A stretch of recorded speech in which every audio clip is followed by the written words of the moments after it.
Welcome in, everybody, to AEL University Elite Series Rocket League. It's going to be Matsy and Formal coming at you this evening. And Formal, it's a pleasure to be back on board with you, mate.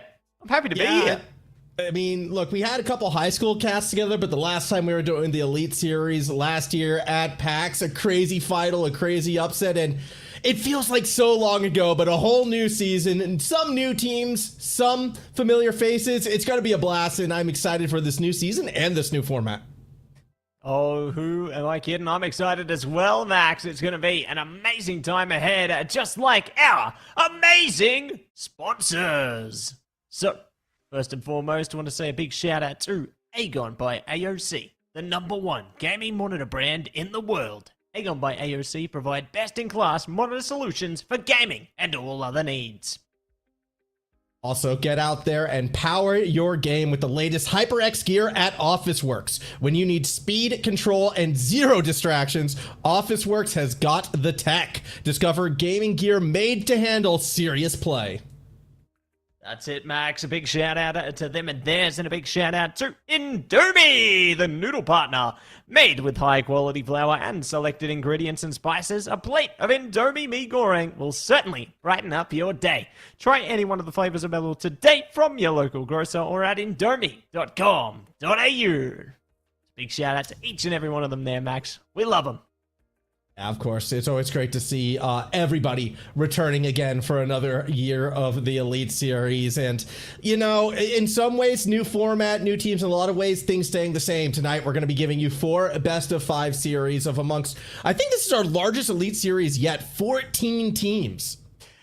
Yeah, it's a heck of a lot, isn't it, Max? You know, there's a lot of teams, a lot of competition to play amongst there. So very excited to see who's going to be able to claw their way to the top. You know, it's kind of like a tower of teams, isn't it? Speaking of, you get to see a showcase of each and every one of them right now.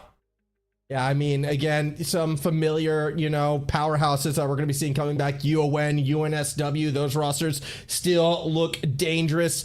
QUT and UQ as well, also not quite on here actually at the moment. So, but I know both of them. In fact, we're going to be seeing UQ playing against Latrobe very, very shortly. It's going to be fun nonetheless. The 2 teams about to play, they weren't on that list. Oh, happy days. Well, we're going to be seeing them soon. That's for sure, Mr. Max. Yeah. Well, maybe we won't see them. Maybe we'll No, we're them definitely seeing them. No, No, Matsy, we're we'll seeing them. We're seeing them first, all right? They're locked. I can see them right now on my second monitor. They're warming up. Sure. They were hidden musties. They're looking sick. I mean, yeah, it's kind of crazy. So I have to kind of self-correct myself. 16 teams playing 2 divisions of 8 each. Now, the first half of this season will be happening over the next 6 weeks, and, you know, that means everybody playing 1 game a week until our Super Week, which is going to be a double-header week. That's happening a little bit later in the season. It's going to be, you know, action-packed, and when you're kind of in this format, these early games, they actually will mean quite a lot later on. Yeah, super weak, and we're going to get a super bounce onto the pitch very soon. But we have our 2 teams. It's UQ taking on LTU there. So we'd see them. Yeah, we got to see them eventually. You know, they were just hiding. They wanted to stay behind the curtain, and now the curtain's open, and here the teams are. New logo for UQ, actually. They're busting out a shark now, which is interesting. Fun shark fact, Matsy. I live very far inland by a little river creek thing, and apparently the other week somebody saw a bull shark in there. So I live close to sharks. I live close to UQ. It's all making sense. Yeah, I think that's their team mascot you might have spotted in the wild there, Max. So, going to be great to see them there. Great to see our players as well. We got Pimui for UQ, Owie, Nitro or Naxtro. You're going to have to correct me on that one. But Laka, Toby, and Calvin going to be on LTU. Yeah, and I guess the bigger names to watch out for in this one, Oe and Pimui, each have been staples, I feel like, on the UQ side for a couple of years now. Lacquer is the name on Latrobe that I'm going to be keeping my eyes on, but although realistically, this Latrobe team, not really the same strength that I think we saw from them before. They've gone through a little bit of a lineup mix-up, players graduating and the like, so I'll be curious to see if they can play to the high standard that they used to play at last year. Yeah, they're going to have to, I guess, raise the bar and go above and beyond, aren't they, Max? You know, there's higher stakes in terms of the competition this time around, and I'm eager to see who's going to be able to claw their way out on top. You know, there's a bigger pool of teams to play amongst, and going to be bigger stakes on board. So, definitely keen to see these teams start their engines and get ready to rumble. Here we go. 5 minutes on the clock. Game 1 of this best of 5, our opening match of the AEL Elite Series Rocket League. And already Calvin looking to find that first goal. Again, it's interesting as well because, you know, this is how rivalry forms. OE with the LTU, the Latrobe University tag next to their name, despite playing for UQ. Either way, it is the UQ side that gets the first goal. Yeah, maybe looking to try and be an imposter there. Who knows? But going to be a great start coming out from UQ into this one. Opening goal and ready to stroll ahead for more. So let's open the gates on this one and get straight into it. Pimui tries to strike. Laka might slip past, though. They're already attacking his corner. And to the corner, but they have to go for a back pass right now. And hesitation in the middle of the field means if this attack is going to happen, I already want to see things be a bit more decisive coming from the orange side. Like that from Lacquer, a much better approach. I'm actually surprised this worked because realistically, yeah, Pimui should have been there, but just completely underestimated Lacquer's ability to follow that up. A small hole in the defense gets exploited and it's a tied game. Tied a game and ready to take aim at more. Oh, wait. We'll be able to push up. A good demo from Pimui to clear some space. Laka trying to rise to the occasion. Won't be able to stop it, though. So Owie should take control, but no. Is going to be brought back here for Latrobe. So let's see if they can push on. See what they're going to be able to find. It's going to be Calvin with the shot to the backboard. Pass back. Nobody home again. Really far back, and I'm noticing a couple times Latrobe just sitting behind the middle of the field, which is a little bit awkward because that first attacker is doing way more damage than I think even they are expecting. I worry for the UQ's defense right now. If they don't find a way to protect their backboard, prevent some of these setups, eventually the confidence is going to come from Latrobe, and this game could get broken wide open. Calvin now, we saw the midfielders press forward. This time, though, Owie was there for the touch off the backboard. Luckily, right place, right time. And speaking of, it might be the right time to prime up here. Calvin rising to the occasion, ready to cause a bit of a change in the equation. Going to be Owie, though. Switching destination, Laka keeping it upfield, but there's going to be a lot of pressure just remaining in this midfield. Toby could change that. Would change it. We'll see how it plays out. Next row. Ooh. Oh, got a wheel on it. May have saved the goal right there. Latrobe, though, the confidence has finally arrived. They're very aggressive on this attack. There's a lot of challenges in that forward third. They get beat, yes, but they are able to rotate back. Resources gathered on the hunt one more time. Where's the third member? Midfield, Lacquer, the one to look out for. That is a beautiful pass and shot. 2-1 lead for Latrobe. 2-1 lead, and they take it with speed. That's going to be a great way to get them to concede another goal there. Straight in, and going to be all guns blazing. So, time to jump into another kickoff here. Here we go, Max. Still early days in this one, and I mean, UQ can come back, but we got to see more of them on the attacking half right now. They've really been pinned down on their own half for the past minute, and that was just a pass to their opponents. Lacquer gets gifted the goal, but watch this awkward touch. Owie, I don't know where that one was going, mate. Really unfortunate. Lacquer perfectly placed top bin and in. 3-1 lead. Yeah, they're going to be happy with that, being able to push themselves forth, another goal ahead, and maybe more in a second. Toby, right place, does get shut down by an extra, though. Still looking to flow things together on Latrobe, but going to be fended off very effectively by UQ, however. Might be able to launch a bit of a counter-attack. They're managing to keep it on pace here, but Latrobe, just clear the space. Yeah, good little touch from Toby. Good defense, and being able to wrap it around the corner to Calvin as well. Latrobe certainly ready for this. Oh, although a missed position from Toby actually lets the ball get behind them. That realistically should have been a scoring opportunity. Now it could come the other way, and it will. It's a 1-goal game with just over 2 minutes to spare. 2 minutes to spare, and they just don't care. 1-goal game right now. Pimui getting it into the corner. Very well done, but it's time to get back to business into the kickoff here and shoot for the stars as they rise up. Laka already taking control. Yeah, I mean, opening kickoff will actually favor UQ this time around. They did hold back, so they will be the first team with priority. It's going to be short-lived. OE not wanting to contest midfield after the good placement from Lacker, who really has been the MVP of this first game thus far. OE, though, will be able to fake them out. Now looks to go midfield. Lacker plays keep away. Kelvin with boost. Should be able to stay behind it. Pimui's demo, though, forces the defense to react, and react they do. Toby was ready. Now here comes Lacker. Could put this game away. Shot goes high. Kelvin's shot will be defended. Someone needs to be under it from UQ, but they all stayed back. Finally, OE goes forward, but the defense should be recovered. They're a little disjointed. Triple commit. Net was open. Lacker barely makes the save. Barely makes the save and is able to shave off a bit more time in the meanwhile. Calvin trying to rise up now, see if they can solidify the lead, but the defense is just too strong at the moment. Yeah, it's been pretty solid defense after the first couple minutes where things were shaky both ends.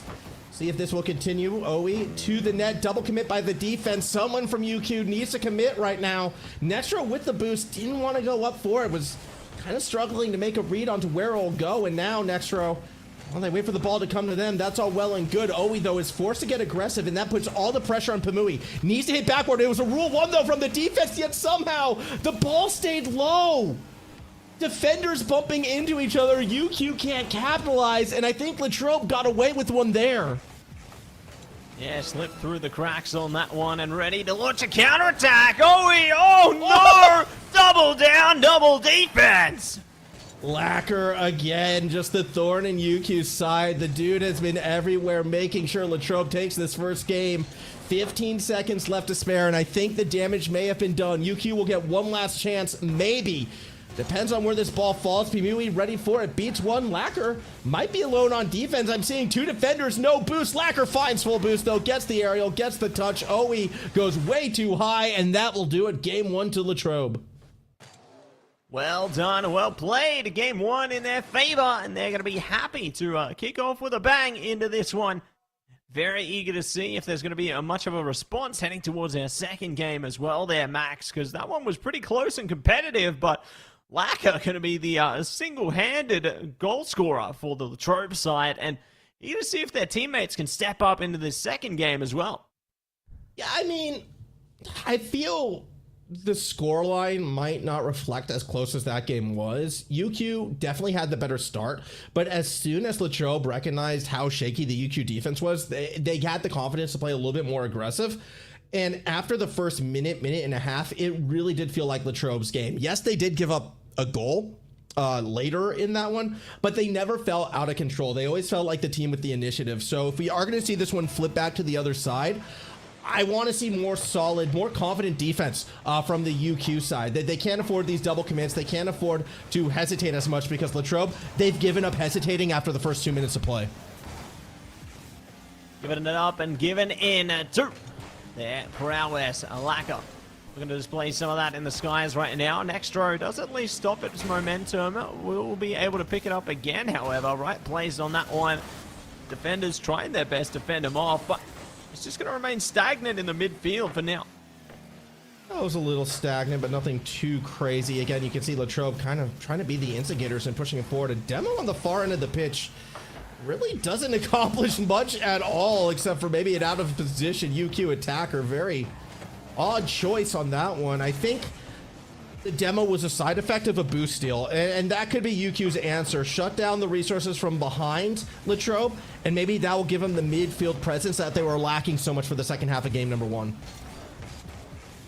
And it is Nitro, not Nextro. I've just had that confirmed. It is Nitro, but like most uni students, doesn't know how to spell. Well, that's all right. You know, they're learning. That's why we're in uni, to learn. And we will earn some big goals. Big first one coming out right now.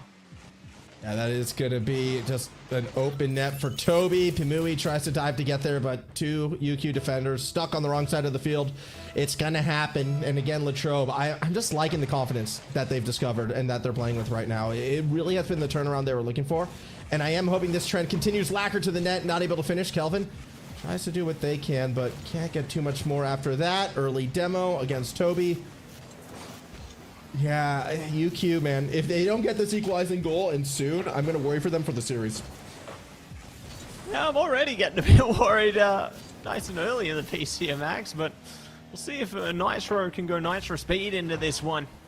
They'll wait patiently.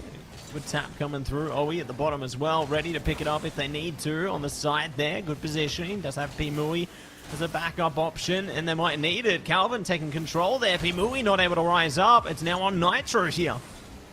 Kobe. Ooh, that was a tricky little flick. Like seeing that doesn't work, but it's a mech. So something a little different. Maybe we'll catch a bit more of that. I mean, Toby's been an interesting one. Probably the player I know the least about on the pitch right now. And game number 1 was frequently in third man, actually led the team in saves, was never really on the attacking half. As well, we're going to see them again on defense, and that's not the touch that they wanted. It's a nice dish to their opponents, and we're tied 1-1. Tied 1 apiece and ready to get a new lease on this game. So what a way to get it done there, Max. You know, very impressed how they've pulled themselves together into this. But now, it's time. Kickoff here. Ooh, big one rising up to the corner. Oh, he might get something off this. Not this time. Defense was back ready for it, and actually semi-decent resources for the Latrobe side as well. Toby wants to go solo and doesn't take it all the way. The more I'm watching Toby with space, the more and more I'm liking this player. Oh, the Lacquer Kelvin connection doesn't work out, but Toby's there for the dunk, and it's a 2-1 lead. 2-1 and having a whole lot of fun. Slow and steady to spin that race. It was almost like they set him up, you know, like hitting a golf ball off the little thing there. So that's unlucky. But hitting the golf ball off the little thing there. Do you mean the tee? Yeah, that one. Ah, there we go. We figured it out. We've done the research. All right, I'm coming to Melbourne soon, Matsy. We're gonna go golfing. All right, we're gonna learn all about your different. Yeah, learn all about your irons, wedges, and woods. Here we go, though. Lacquer to the backboard. Ashley's going to let this one ride, and well, they wanted to hold their boost for a swing and a miss. That forces Kelvin out of position. Pimui gets there first despite being demoed, finds the pass, finds the shot, and here comes the goal. Oh, he ties us 2-2. All tied up, and going to be trickling down time. So getting closer and closer by the moment there. The double commit towards the end definitely left them vulnerable. You know, they thought more power would mean a more chance to get it through, but no. That leaves them vulnerable. That's the consequence. But let's see if there's going to be more where that came from into this, because Pimui is taking it slow early. Yeah, I mean, it's still not ideal for UQ off the kickoff. They have looked better this game, admittedly. Both teams have been more willing to send it. Oh, that should have been a goal. That's okay, UQ. Well, they'll just tap it in right after Pimui. Perfect placement, and now it's UQ with the late lead. And going to be late to the plate, but still an opportunity for Latrobe to pull ahead. 1:30 remains here, and this is going to be their chance to take aim at another tied game here. As we push straight into the piece, Calvin, good pickup, can rise up. Owie trying to stop it. Does get the momentum there. Yeah, I mean, that said, they're just going to drop it right over to Toby, who is not who I want to see with the ball right now if I'm a UQ fan. Toby's been on something else this game, too. Kelvin through the corner again. Ball will find Toby. Has to force some space, but they fake. Oh, I'm not sure the fake was the right play there. They're worried about the 50 from Nitro, but it does cause a loss of possession. Latrobe, though, will find it right back. Kelvin versus Owie. Sees Owie get the win. Pimui with the demo. A shot would have been big. It's another demo, but no one's there for the shot. The net open, and another missed chance for UQ. Yeah, another missed opportunity, but could be more around the corner here. 41 seconds and a dream. Will they make it come true? Let's pull through here now, Max. Yeah, maybe they will. 30 seconds to go. Latrobe's the team that needs the goal. UQ, if they find one here, I mean, that will tie up our series. Yeah, they just need to hold on. Even easier to do so on the opposite side of the pitch. Kelvin's first touch does get behind Pimui, but it's Nextro who they have to beat. Or Nitro, as I believe they want to be called.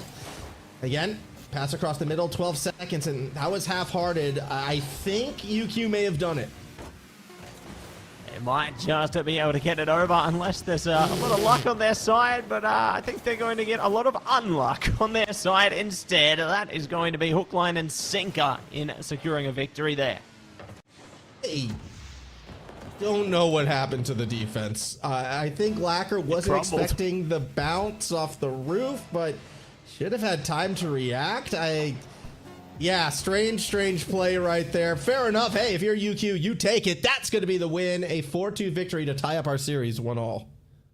Nicely done. Going to be happy with that one. And very excited to see how things will progress here. Obviously going to be taking them one step higher into this pursuit here, Max. And I'm super keen to see what other competitive spice we're going to see from these rosters now. You know, both teams have had a slice of the pie into this one, and it's heating up slow and steady. What kind of pie? Shepherd's. Ooh, meaty one. Yeah. Interesting. All right. That, I mean, you know, someone's got dinner on the mind. That's fair enough. I was thinking dessert. I wanted that blueberry. I got dinner on the mind. I want some Indomie. Ooh. Yeah. Do you think Indomie would go good with, like, as a side to a shepherd's pie? Maybe. It's a creative mix, I must admit, Max, but, you know, that's the beauty of cooking. It's all about experimentation and trying new things. Speaking of trying new things, Latrobe, well, they tried to get a bit more aggressive, actually, game 2 than they did in game 1. It was kind of like they took what was working for them in that first game and cranked it up a bit.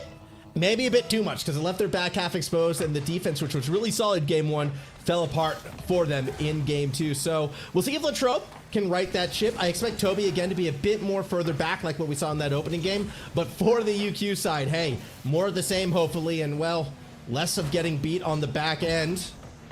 On the save will be made for now. Opening kickoff doesn't result in a goal straight away, as everybody misses the ball. We'll miss it, and now we'll be looking to rise up.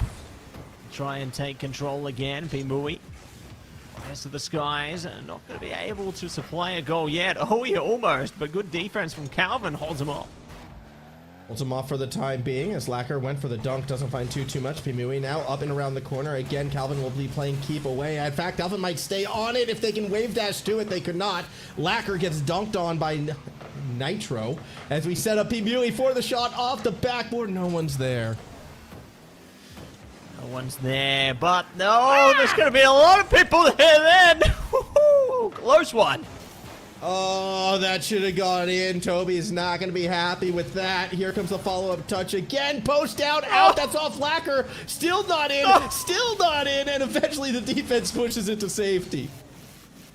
Oh, my goodness. My heart can't take this closeness, Max. And there's going to be more where that came from, surely. As the ball looks to stay upfield, Toby will be able to rise up and try and bypass the defense. But Pimui luckily there to save it.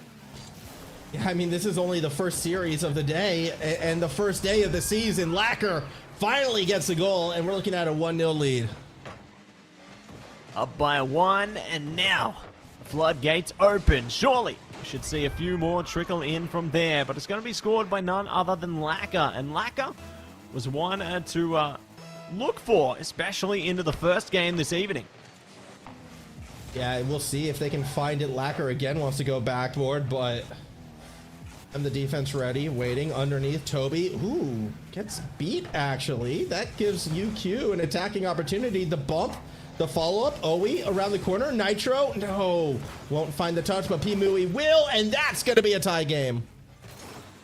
Tie the game and ready to see if they can tame a few more goals where that came from. 3 minutes, 4 seconds to go, and I don't know which way this river's going to flow, but I'm excited to find out as we get into the next kickoff here. And away we go. Ooh, Calvin has an opening. Maybe not. Not this time. Early days, though. This Toby just gets completely obliterated.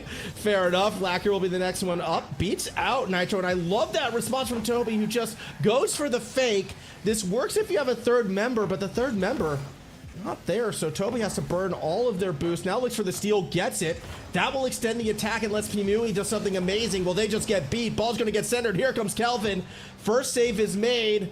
And the ball falls in a good spot for UQ. UQ defense, this is knife's edge stuff right now. They're denying things on the setup stage, but if they get beat, it would have been a goal against them. Instead, it's Owie who beats the midfield line. Push past and try and blast ahead. And Laka gonna try and do exactly that. Almost good to react there. I like that, but they still got a bit more work to put in. Nitro stuck in place. Luckily, they have Owie there to clear the space. Yeah, lucky for now. Still more opportunities may come. It's going to come from Kelvin. That shot's just on Lacquer. Oh, with a bit more height, it would have been a sick dunk. Latrobe, though, really has been controlling most of the tempo so far in this game. For the past minute and a half, it feels like it's just been a consistent Latrobe attack. Credit to the UQ defense in keeping the ball away from the net, but that almost was it. Diving save from Owie. Has Pamui, but without the boost, they can't do much. And now everybody on the UQ side is boostless. That leads to a shot on net. That should have been a goal, but with no power behind the shot, it's going to be saved. Next shot comes from Toby. It can't get underneath. And again, this boostless defense holds. Relentless pursuit of goals right here. It just keeps ebbing and flowing past. And luckily for the UQ side, they will be able to keep pushing in. But, oh wait. Might be looking to push in a goal of their own, trying to zone it out, clear the corner. Take it easy. Nitro good for it, and great to get a second. There it is, Max. After all of that attack, after all those opportunities favoring Latrobe, this is the touch that goes in. Kelvin had full boost, but wasn't expecting the lob to be on target. Crazy play, crazy turn of events, and UQ, this is a little bit of a robbery right now, Matsy. They have no business being in the lead of this game, and yet with 1 minute left, they could be on match point. Could it be the time in which they need? And let's see if they are going to be able to push up for another goal to tie things up here. Lacquer, oh, gets bypassed. This is looking a bit dicey, Max. That's getting nervy. Definitely getting very, very nervy indeed. Toby mains hoops. Only can go corridor for so long. Nearly sets a Pimui. Ball off the backboard underneath. Shot on, shot in. Put this one away. UQ's taking game 3. Ooh, it's looking amazing unless a miracle is going to be inbound for Latrobe here. But more time that passes, the less likely it may be. So, without further ado, let's jump through into this kickoff here. Latrobe already are going to be bypassed. A goal back in their side of the pitch. Lacquer luckily clears it out here. Oh, maybe not 2 times though. Oh my goodness. The double post. That's got to be frustrating. Always definitely.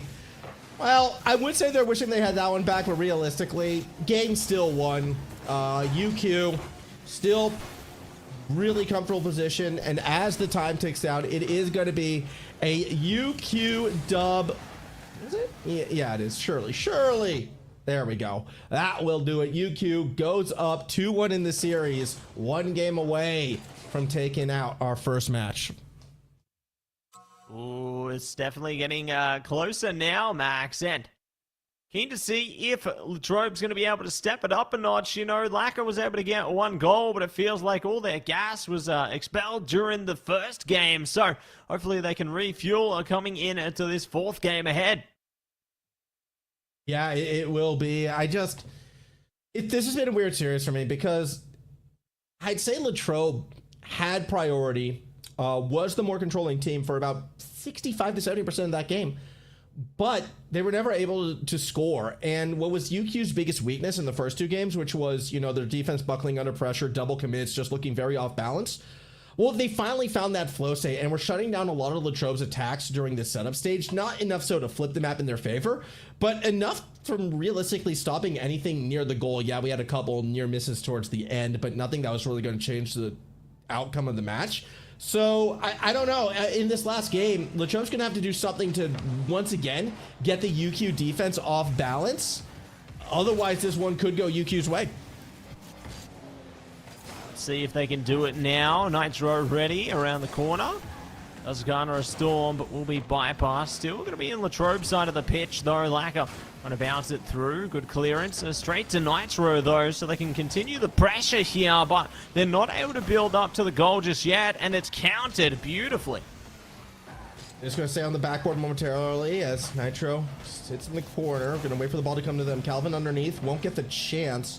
That actually was a weird double commit from Latrobe. I'm not sure I like it. The demo might bail them out, but they are going to be on the defensive end momentarily. Toby, just another great touch down the middle. OE will be the next one up versus Calvin. Calvin wins out. Lacquer underneath. Might have an opportunity here. To the net we go. Watch the air dribble bump. Only got the air in the dribble. No bump found except by the defense. Keeping the ball safe for now. All safe for now, but will it be safe and sound for long? That is going to be the test. So, let's see if they're going to be blasted out by a goal as Lacquer looks to stroll up. Are we ready for the defense if required, though? I mean, both sides actually being a bit more conservative at the moment. So yeah, I'm expecting defenses to be ready. Maybe a little bit more so on the Latrobe side. Their resource situation was better, but with the player cheating super far forward, it will leave them temporarily a man down. Lacquer now back and in position maybe for this pass, but because of the deep rotation, it was UQ that got there first. P. Mui, first touch. Good setup for OE. Who's going to stay with it? Underneath, Kelvin keeps it low, but that should have been a goal. It still might be P. Mui. No power, no angle. It stays 0-all. Stay 0 apiece, and a look to see if someone can break this peaceful time into chaos. Lacquer, almost great for it. That's got to be Epic in. No. save. Oh my goodness. They might have another try at it though, but it's not going to be right now.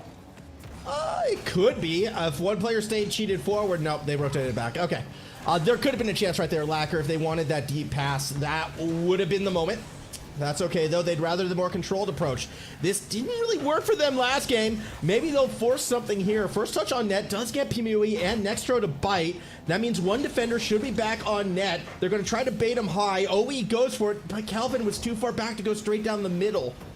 Fair enough. They'll go for the reset.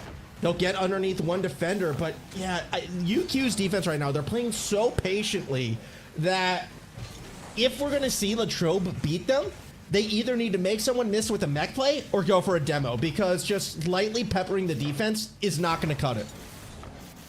Yeah, it's not going to cut it at all. They're going to need to do more than that. Ooh, trying to pinch off the teammate there. You love to see a bit of that action, don't you? But, we have the pressure in the defense. Good demo, though, to alleviate that. Oh, so that's what I wanted to see. The bump was there, but the shot wasn't. It does look like Latrobe is now recognizing, hold on, we got to get rid of that third member. Still a 0 game. Still just under 2 minutes to go. There's going to be opportunities, but not if you do that. Pimui's bump actually gets the attack a bit off balance. There was a counterattacking opportunity there, but UQ, they're too defensive-minded. They're not going to capitalize yet. It's not the right time, not the right moment. It could draw all the way down to 0 at this point, but maybe I speak too soon. Opportunity could arise here. Calvin ready. Cleared out. Can get the counter back, though. Prepared to bounce off the ceiling. Not today. Toby. Ooh, gets demoed out. So, I have to fall back for now. Lacquer, next one up. Actually, a couple good touches right there. Could turn into something threatening. Could being the key word right there. Not is. At least not yet. Ball still up for grabs. Pimui isn't able to do too much. Toby goes for the musty, but shut down by OE. Under a minute to go. Again, UQ on match point. If they find this goal, despite being the team that's been on the back foot, despite being the team with only one shot to their name, they are still within striking distance of putting this series away. Saved by OE as Lacquer tries to score.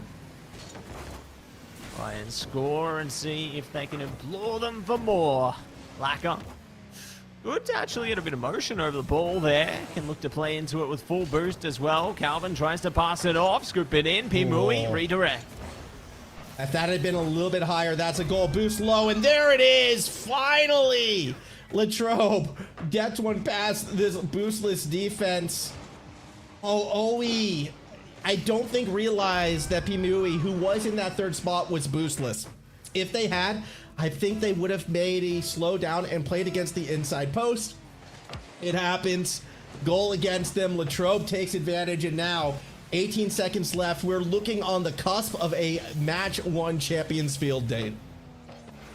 This could be the right time, the right moment. As they take it slow. OE trying to push it in here. Toby, good to just stall it out. They're playing stagger right now. Pimui trying to get it by, but no! It will say goodbye. goodbye and hello to Latrobe taking it away. We're going to a game 5 match. The opening series, why not go the distance to start us off? Elite Series is back. And what a battle this one has been. Latrobe, I was telling before about how they've been controlling possession, controlling the tempo. 7 shots to 1 that game. UQ, again, the scoreline has not been reflecting how dominant Latrobe has been playing this series. And yet, at that same token, we're still going to Champsfield. UQ actually would be ahead by 2 if you were to combine all the scores together. They have the plus goal differential.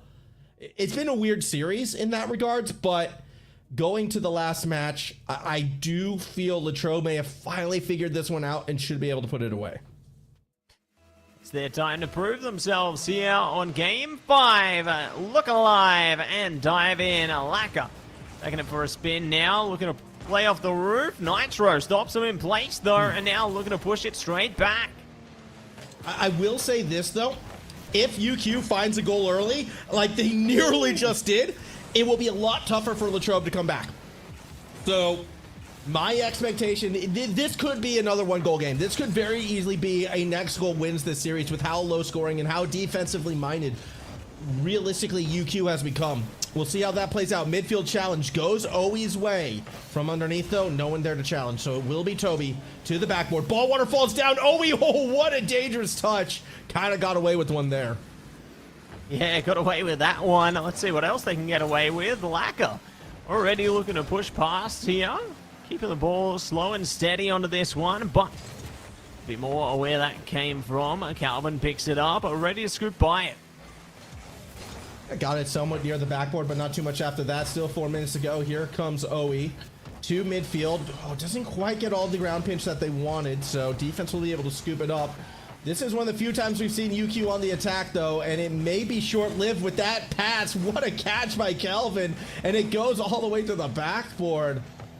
That was beautifully done. They're not going to be rewarded with the goal just yet. Lacker doesn't have the boost to really make this threatening. However, if you want to flip the map fast and efficiently, it doesn't get much better than that. Yeah, it doesn't get much better, does it? But what might get better is if someone can find the opening to get that goal. Toby going to be the one to do it right now. Calvin rides down low, trying to start the show. Pimui pushing past it though, and Lacker good to at least keep it in the corner, but they're out of the game. Out of the game temporarily. They will be back, and well, here they come. Full boost at the ready. Lacker off the power play against them. Oh, lets the ball fall in front. That was awkward. Kelvin wants to follow up.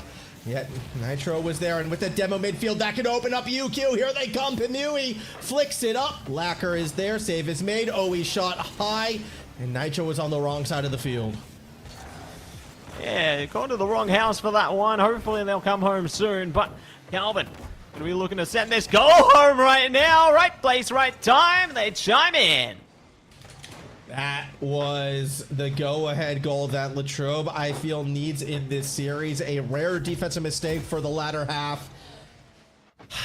UQ has been more aggressive this 5th game. They have been willing to be on the attack a bit more. We've already seen more than one shot, but nothing has been sustained, and that's why I was worried for whichever team falls behind early. It's going to be difficult for them to climb out of this hole. We'll see. Does UQ get more aggressive, or do they continue to try to rely on the counterattack? Have to play their cards right, aren't they? And speaking of, a good demo from Calvin there. Already is shutting down some of the offensive pressure here, but Nitro's not giving up. We might have to in a second though. Pimui at least keeps it in the middle and tries to keep it upfield. Off that backboard and around. Here comes Calvin. Nitro waiting. First touch good. Second touch from underneath. Toby, no, actually trying to get bumped off of it. Still 2 minutes to go. I'm running out for UQ. Calvin gets midfield with it. Toby, they're waiting. First touch good. Second touch, is it better? It's in the corner to set up the third touch. Owi says no, not today. Although they get beat by Lacker. Oh, this is dangerous. Nextro, delicate touch may have set up Calvin. It is going to be saved, and the defense holds. Hold strong for the time being, and all they have is 1:30 to go here. Let's see if they can push it in and towards the end now. Owi would to send it back. Lacker one in the same. It'll be hit for hit and looking for more. Nitro down low, but they're still taking it slow. Still trying to find any opening that they can. Pimui to the backboard. Wants to get to the roof, but instead pulls back. Now from underneath. Pinch okay. All again up in the air. OE off the roof. Lacker tries to stay behind it. Second touch. Oh my! That's how you do it, Max. That's how you do it. Solidifying the lead up by 2 now, making it even more difficult for UQ to bounce back into this one. What a way to push ahead once again now, but it's time for the next kickoff here. Time for another opportunity on both sides, and it's favoring UQ right now. Good to clear it out for Latrobe for Lacker, but he does it again. Yeah, Lacker has come alive these final couple minutes, and that's exactly what Latrobe has needed. 48 seconds, unless UQ scores pretty much on their next attack with how few and far between they've been. I don't really see it happening. Latrobe, the 2-goal cushion should be enough. It's the first time they've really had a 2-goal cushion since ever in this series. So, yeah, I think they've got this one done. Well done to the Latrobe team, assuming they do hang on. In fact, they nearly get another goal right there. And yeah, I think this is just a story right now of a team that took a little while to warm up, find their confidence. They were definitely playing conservative on the attack, and maybe that's why a couple of the games were a little bit harder for them, but they didn't need to be. They were the faster, they were the more mechanical team, and they're going to be the team with the win in the end. Yeah, well done and well played. They will be able to reap the rewards of their prowess once the ball hits the floor. Maybe one more goal could be in store, but it's no more. So, GG, well played, and Latrobe will be able to send it through. Yeah, well done to the Latrobe team. Great way to start their season with an early dub. And, you know, when you kind of look at it and you want to stay in the top 4 of your group, getting a win, best way to do it. So, yeah, super well done to Latrobe. Really impressed with Toby, a player who kind of learning about for the first time right here, liked what they were doing. Lacker's still probably my pick for MVP, but these two are going to be players to watch out for moving forwards. Yeah, I have to agree with you there, Max. You know, they were really impressive. Showing some of their skills, you know, they've really managed to keep things competitive pretty much the whole way through. Like, Lacker was off to a banging start into the series. Fell a little short towards the midway, but managed to bring it back when it mattered. So, was really happy to see, yeah, just the ebb and flow of the series there. And the fact that it went all 5 games just goes to show we're setting the tone for the season. And I can't wait to see more. Yeah, same. But that said, we are going to see more, aren't we? That's only game 1. We still have 3 more games. 3 more? We might even have more. Let's see what's in store, though. We'd love to see it. Here we go.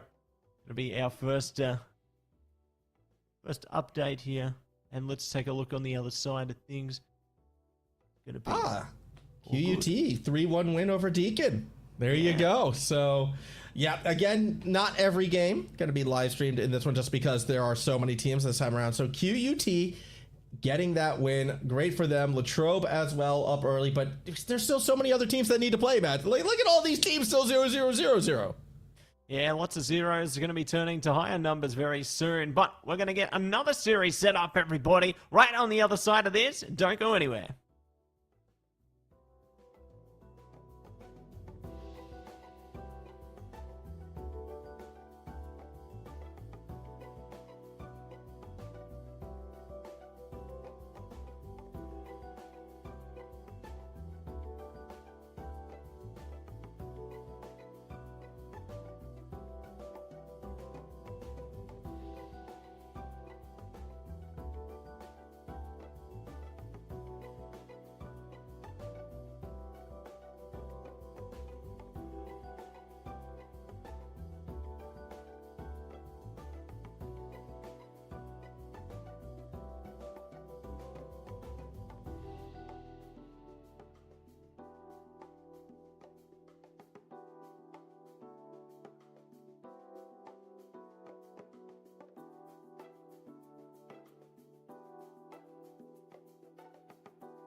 Welcome back, everybody, to Matsy and Formal, coming to you live with the AEL University Elite Series. It's going to be Rocket League, and we have our second series of the evening.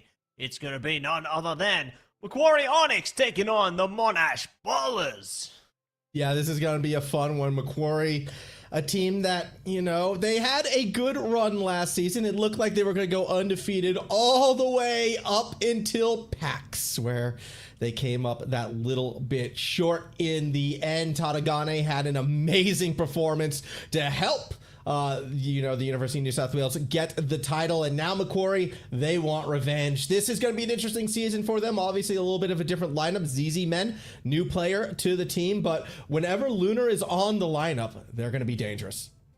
Yeah, you know, that's a name to look out for. Luna, going to be a very deadly force in any roster they're a part of. So excited to see what they're going to be able to bring to the table here. I mean, another one you recognize would be Rurks, you know, doing some pretty decent stuff into the last semester as well. And very eager to see what they're going to be able to do here today as well, Mr. Max. But I'm curious who's going to be able to take this first game. You know, sometimes it's a bit of a warm-up game for a roster or two, but I'm keen to see how things kick off as we jump straight in.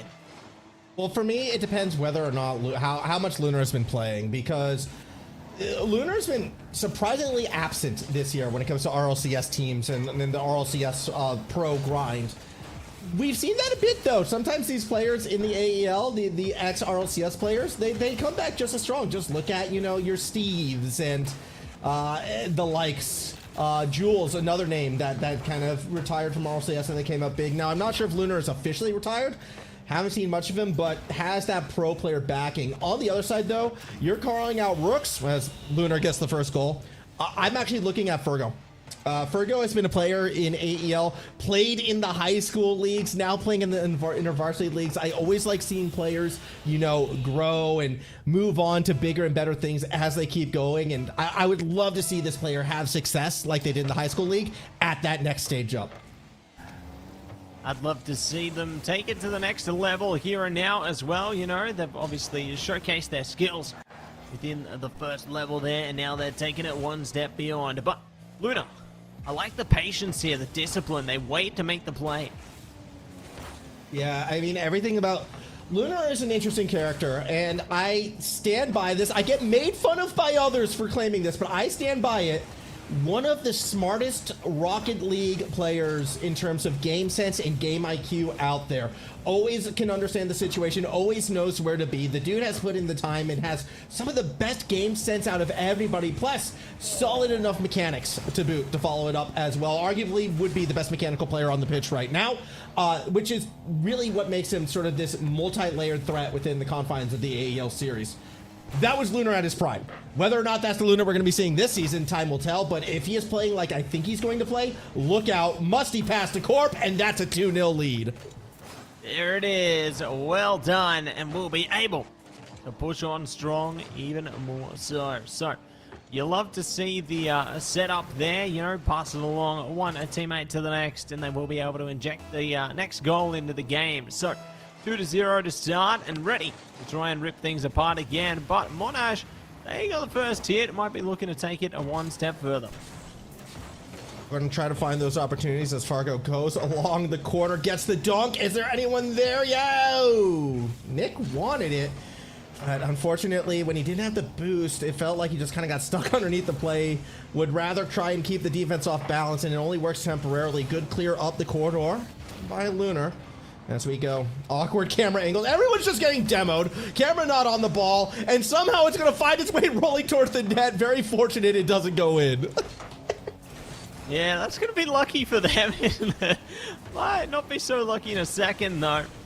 They will be tucked away. Virgo, ready to play. Corp picks it up first. Now slipping over the side. Close, and it's good. Monash are on the board. Now, again, Fergo, the AEL vet, I want to call him, puts that shot in, cross pitch, found a hole. A little bit surprised that they got away with that one, but that's a promising sign, Matt. I was a little worried with the first two goals that we were going to see a world where Macquarie kind of runs away with this one. A sight all too familiar within this league. but not yet. And promising start off the kickoff as well. Fergo, small reset, gets the ball to the corner, but yeah, not enough pace to really make that one threatening. Good defensive pass to Corp, who should win the 50. With Lunar underneath, they do. And yeah, short-lived attack. Now pressure coming from the other side, or is it? Oh, a powerful midfield strike. Caught the attack off balance, flips the map, but still no goal. No goal for now. Gonna have to stroll by and see if they can secure more. Good double tap coming over the top there. Not gonna be able to get it in position yet. Corp, though, won't let up, but will be forced back. To the corner where Lunar will collect. Nice little dribble. Do they go for the reset? Of course. Do they find Corp? Yes, they do. Double touch. No! Instead, it's a pass down to the ZZ men, who just put it a little bit wide. It could have been a great connection. A bit unfortunate right there. I'm actually a little bit shocked that Corp didn't go for the double touch, as Lunar probably will here off the waterfall. No, defense has it right off the backboard. Good touch by Rux. Good touch. Could be great in a second. So take it easy. Corp went around the side, or in his tracks now. Gonna be picked up already. Waiting. Corp will be able to slate it ahead though. So forced to the corner, and their team can work with this. Luna already prepared. See what Corp's going to be able to do. Nick underneath. Wanted to get it to Fergo, who was rotating back. That was always a difficult pass, but Fergo with speed doesn't get the bump on Lunar. That could have been the equalizing goal had they connected instead. It was an awkward double. Now coming back the other way. Corp, no, isn't able to stay behind it, but they don't need to. Macquarie with the 1-goal lead late. Nearly muscles it in. This is you know, either way this game goes, I have to admit, Monash has put up a bigger fight than expected. Yeah, they really got their head in the game, don't they? Like, they're trying the best that they can to just keep things consistent, and they still have ample opportunity to potentially tie it up. Yeah, and that said, 20 seconds remaining. That ample opportunity really equates to one more chance. ZZ men, we haven't seen too much of them. We'll get up and around the corner. You can watch Lunar just waiting on the side where the boost is. No, I don't like that touch from ZZ Man, actually, because it forces resources to be burned to flip the map around. Middle of the field was temporarily open, but it's not going to matter too much. That's going to do it for the time on this one, unless we go the distance, which, well, we won't. Corp lets it ride. Game 1 goes to Macquarie. Off to a solid start. Macquarie Onyx here, and very keen to see if they can keep this up consistently. Heading towards our second game of the mix in a second here, as our players prepare for battle. But I'm sure that Monash may be feeling a little rattled after that first one, so I need to take a second to refocus and think about how they want to go forward here. I hope they're not rattled. If anything, if I'm Monash, I'm feeling more confident than anything else. You have to remember, Macquarie was that undefeated team until the grand final last season. Lunar is Lunar, man. The dude has won RLCS regionals before, and that was a 1-goal game. They were equal on shots. At times, they were equal on pressure. Fergo playing out of his mind to keep up, and realistically, already. And I think if you go back to last season, Corp was always that sub. For the Macquarie side, still got a fair bit of playing time for the sub. I have a feeling he's going to be core roster this time around, and there'll be more opportunities for Corp to sign. I know Corp was disappointed that they couldn't win it in packs. He's playing motivated, and that's going to be a dangerous sign for the rest of the league. Yeah, they're going to be looking to really bring things out with a powerful force, aren't they, Max? And very keen to see how they will be able to step up in step 2 as they think things through there. Yeah, I definitely will be, as we will be getting back into the games very, very shortly. Unfortunately, you know, a little bit of a burp, but that's all right. We just had to rebuild Forbidden Temple, okay? After the last best of 5, we just tore the house down. It was demolished. It was horrible looking, so we gave it some renovations, spruced it up, and now we're going to head right back to the pitch. It is Macquarie with the 1-game lead, looking to make that a 2-er with another win right here. But a very impressive game 1 for Monash. If they can keep it going, if they can improve, we might have a series on our hands.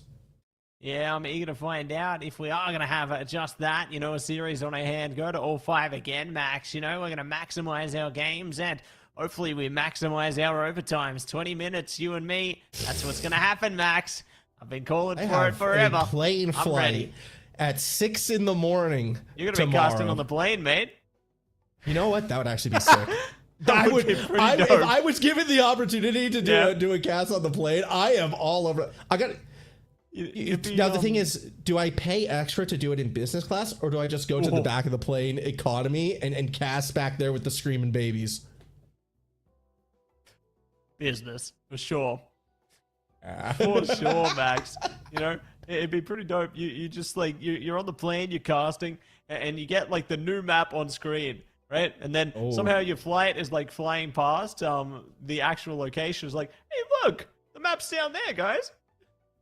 Yeah, that would be that would be fun. That would be sick. I'm sure the other passengers would love me too, just like pogging out to some Rocket League. Definitely not trying to sleep. No. Nah. At 6 in the morning? Come on, wake up time. It's Rocket League time. Let's go. Speaking of Rocket League time, I think we're ready to send it to game number 2. Thank you so much for bearing with us. Here we go, though. So we're about to put 5 more minutes on the clock. Again, it is Macquarie up by 1 in this best of 5 series as we get underway. Underway and ready to go. So, ooh, close one. Not going to be able to float ahead yet. It's a double defense. Through time is not the charm. And they'll be out of harm's way for the moment. But big pressure from the Jet. Monash, they're here. They're angry. This is what I mean. This Monash team is threatening, and Lunar can only do so much. I don't think they were expecting that many players that far forward. Lunar kind of had to avoid a teammate, was awkward on the corner dribble, and then they get punished. Really well done from the Monash side. We'll see if this continues. Kickoff sees the ball go to the backboard. Backboard and ready to slice it through. Rook's going to be sticking in the corner there. Might be able to play up. Oh my goodness, it's a pizza cutter goal coming through. Slice and dice. That was really nice. That was just another fast goal, and we are not even 30 seconds into this game, Matt, and already a 2-0 lead for Monash. This is exciting. I always love it in any league, in any season, when there's a potential changing of the guard, when an old dominant force finally shows that vulnerability. We're seeing it here. Monash with confidence after game number 1. They're looking to set up maybe a bit of an upset here in game number 2. Yeah, looking to get the upset through and prepare for more on the horizon here, Max. They're going to be, getting the demo out, so that's a decent way to begin. Nice pinch off the corner as well, but it's just Demo City. Everybody's exploding. Yeah, boom, bang, pow, another one. Why not? Let's have some more. Let's just turn this into a battle royale right now. Get ourselves ready for that eventual, if you know, you know. Here we go, though. Fergo. Get the touch up into that corner. You can see a couple defenders back there waiting for it. Deep clear. Rux is back, but he's going to have to make a play off the backboard. They miss! And that could open the door for ZZ-Man, but the pass is well wide. Shot will come from Lunar, and it's saved by Fergo once again. Oh, saved by the bell, and looking to cast a spell on this magical series, man. This is just lovely to see. And let's see if there's more where that came from. Whoa! What a hit there, Max! A double demo coming from Fergo, and that, well, give the space back over for the Monash side. As they get another beat as well. Nick underneath. Was hoping that ball would fall. ZZ-Man burns all their boost on the process. Lunar was able to find the full boost, though, so this attack probably short-lived. Touch from Corp sets up now 2 full moons coming from the Macquarie side, and if they don't score here, that is inexcusable. You got full boost and you lose the midfield challenge. Another swing and a miss from ZZ-Man. Yeah, something is off from the Macquarie side. Yeah, something's amiss into this one. Something's afoot, and gonna be good resistance coming through. Monash, ready and waiting. ZZ-Man to be prepared. Slips it out. Works, trying to keep it in this side of the pitch, though. And 7, KD, ready. But not gonna be able to make it work just yet. There's still a bit of an ebb and flow to this one, Max. Back and forth we go as it tends to be. Fergo puts that ball up for Nick. Off the roof, but not too much after that. Here comes Rux. Now just a shot on target and off Corp and in. Our first own goal of the season. It was going to come eventually, and here it is on the first day of competition. I mean, you sound surprised. If we don't get at least one a day, I'm disappointed in our region, right? Like that's That's the The deal. daily We need challenge, the right? Ogres. Of course. Gotta Yeah. add to it. Here we go. Earn those points. All nearly falling in front of the net. Not quite there, at least not yet. Lunar keeps it up high. Nick does what they can through the corner. Fergo, keep watching it. Fall back to that midfield. 3-goal lead, though. Under 2 minutes to go. Very likely we're going to have a tied series. Anything can happen. But I'm seeing a ball bounce in front of an open net, and I'm seeing nobody in position to punish. I just don't know. I don't know if it's coming this game. Yeah, I don't know if it's going to be here now, but might be maybe into the next one. Corp, though, going to rise up and see if they can get Macquarie on the board here, but it's a slow and steady game for them. Corp's now been taken out as well. Good spin over the top. Not going to be able to sink it in, though. The defense prevalent for the time being. Oh, no, the physicality gets them out of motion. And so we've seen a lot of really strong shots out of Lunar. Fergo has been ready for it each and every time. That time it was a shot from Corp right now, but Fergo's defense has been what is keeping right now this Monash team in the game. Just so many clutch saves, always put into the corner as well, always in a safe spot, like, except for when his teammate bumps him off the play. Fergo has just been immaculate on that defensive side, and that's the kind of performance that you need if you want to shut down this Macquarie team. Like, an aspect of your game, either the attack or the defense, needs to be immaculate. It's been the defense this game, and well done to them. 30 seconds left. It's going to be a tied series. Oh, I just love these competitive series, Max. I hope every single one is able to go the distance today. It's going to be full send on these games here. Corp so close yet so far. The defense is so switched on. There is no getting by them here. The timer trickling down and the outcome all but decided. This is only game 2 as well, so we do have ourselves that series. Touch from Lunar off the post, not much to be found, and maybe we'll get a last-second goal. Corp wants the air dribble bump, and oh, it actually came off Fergo. There's one. So I guess the defense won't be immaculate, but I think that was intentional, Matsy. I'm going to give Fergo the benefit of the doubt and say that own goal was intentional. Doesn't matter for the end result, though. Monash does get the win. Yeah, at least they'll be able to get that one through there. So going to be satisfied to tie things up one apiece into this one now. So might be looking to send it in into maybe 3 more games. Maybe we go all 5, you know? Why not? I'd love to see it. But I could see that happening for sure, because while Monash was definitely the dominant team in game number 2, you can say the same thing about Macquarie in game number 1. Obviously, there was a little bit of the tech pause that happened in between those first 2 games, and maybe that gave Monash that momentum. But it just takes one bad game for everything to switch back to the other side. So I don't want to call this series yet either way. I think just like our first series, this has potential to go 5. However, if we don't see Macquarie wake up in this game, if Monash takes it in the same way as they took that last one, I don't think we go 5. So it's pretty much if Macquarie wins, I see us going 5. If Monash wins, I see us going 4. let's find out exactly where we're going to head with it right now, Max, as we jump back into action all over again now. Cool. Gonna rise up into this one. Virgo ready and waiting as well. Ball popping down. Cool. Ooh, doesn't clear it out quite as well as they would like, but at least slows the motion down.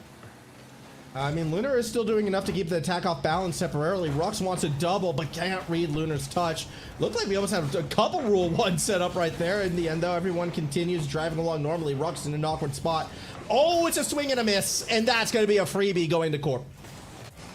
You're going to be happy with that. Bouncing off the back of game number 2 there, and now they already take the lead. So you didn't see it from the camera angle before, but the reason why that was a swing and a miss was a bump from Lunar. That's what got Rux off balance. I thought it was a bit unusual, and that sets up the goal. So a well done team effort already coming from the Macquarie side. And yeah, this is what the team needed. That ebb and flow, the swing at the pendulum, early momentum, and now watch them ride it possibly to another goal here. Lunar with the reset, can't quite drop it in. Corp with the follow-up, into Lunar, 2-0 lead.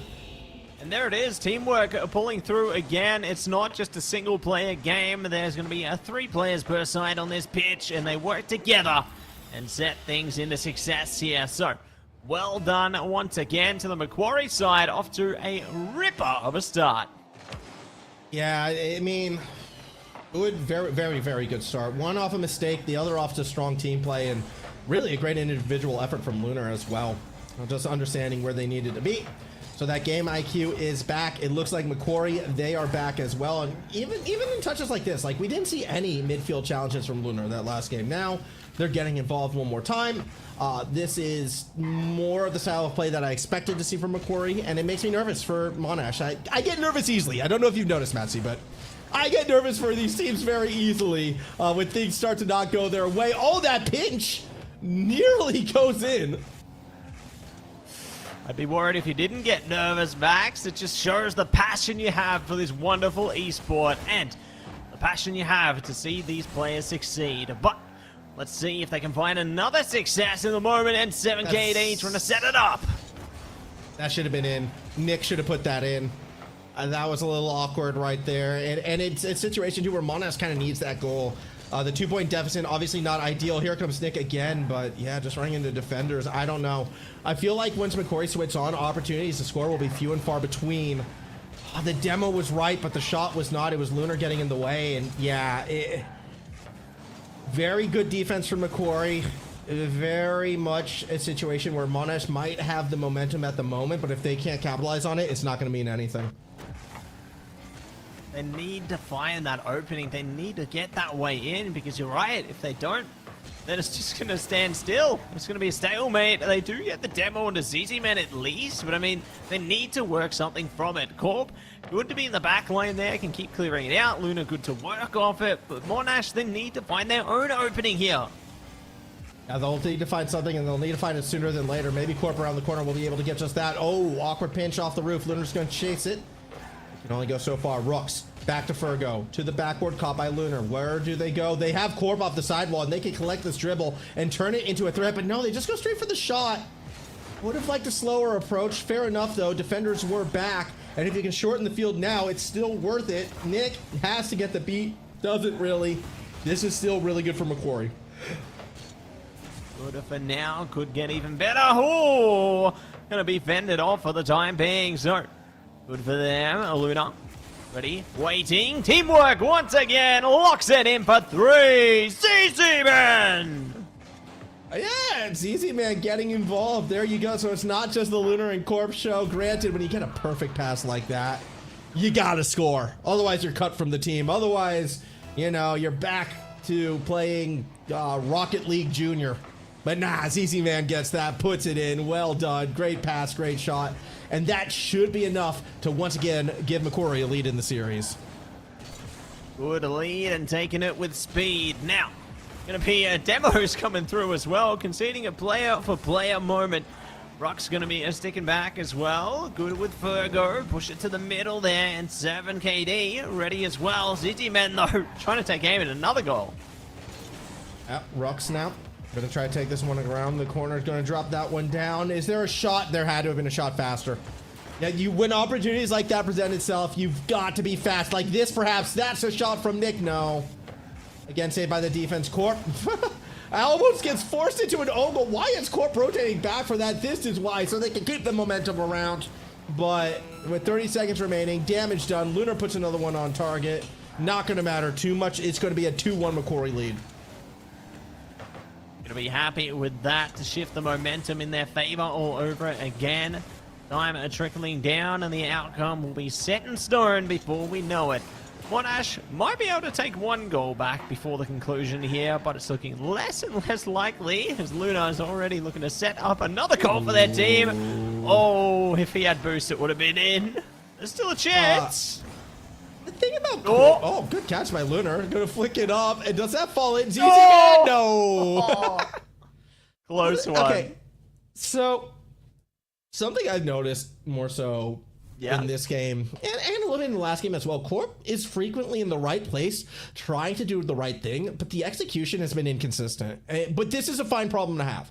Like, I'm going to take that last redirect attempt at the end as kind of an example of that. Corp is trying to play above the level that we're seeing on screen right now, and there could be a lot of factors. Maybe they normally hit those shots, maybe in scrims or in their solo queue journeys. Like, that's what they've been able to pull off, and it hasn't translated on stream just yet.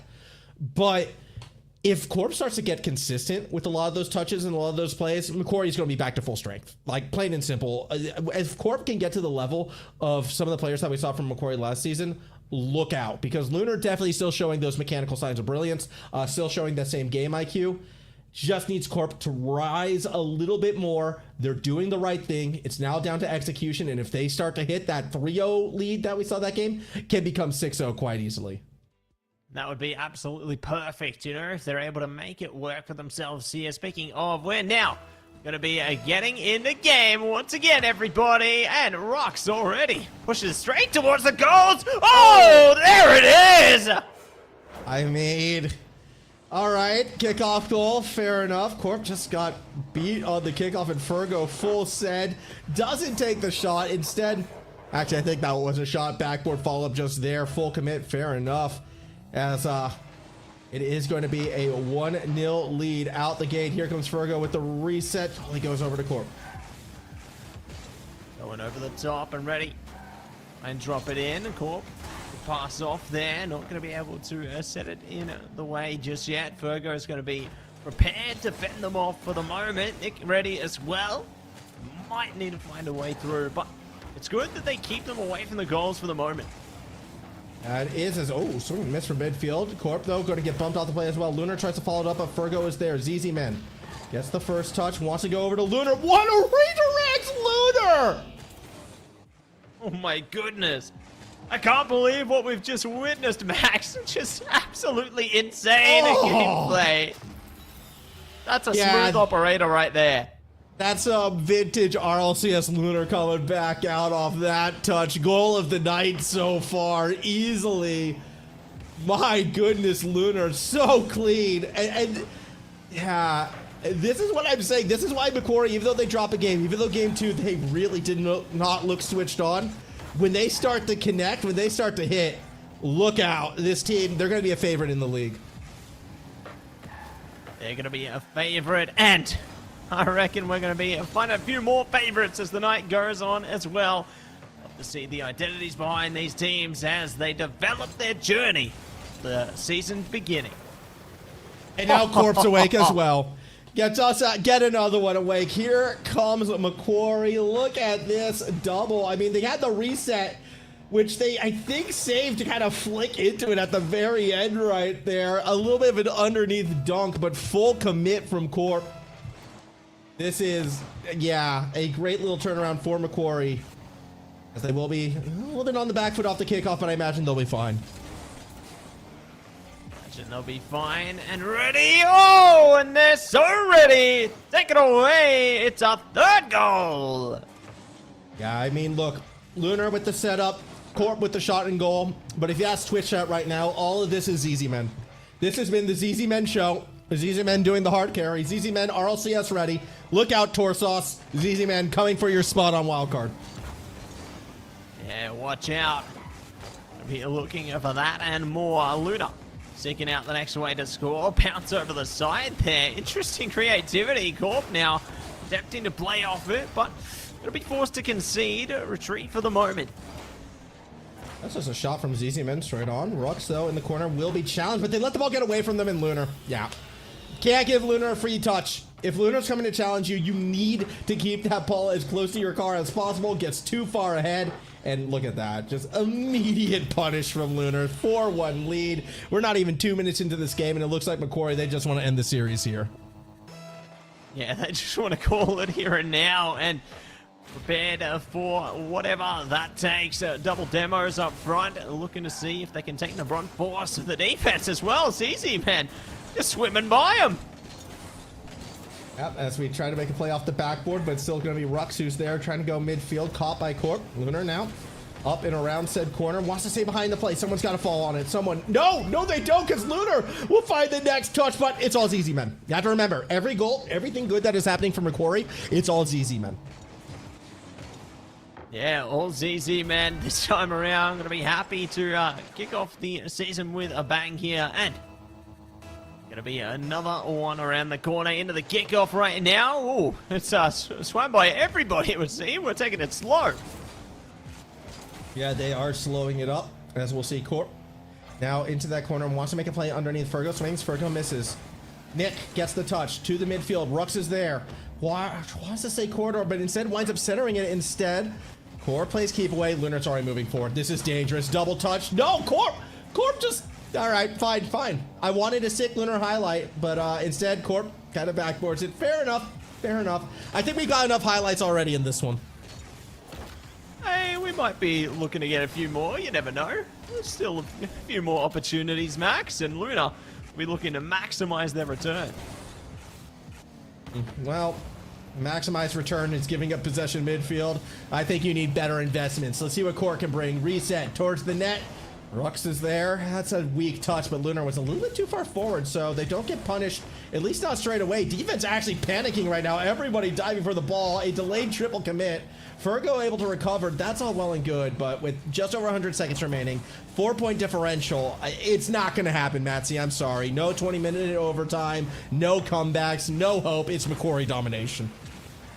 Domination into the nation, and there's more where that came from. It's destruction with the demos up top. Corp gonna rise up. Virgo stops it in place. ZZ Man now pressure on, dividing the field. Nick trying to push it. Luna ready, waiting, and reacts.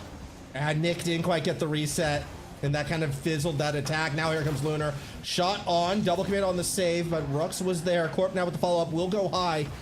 You're going to try and drop it in front of the post, but isn't able to fall fast enough, so the attack will fizzle. 1 minute to go. As mentioned before, damage is done. And again, Monash, look, games 1 and 2, they were very competitive. They even got that win in game 2, but once Macquarie woke up, even when they were experiencing maybe a little bit of technical difficulties, they still did more than enough to get the win.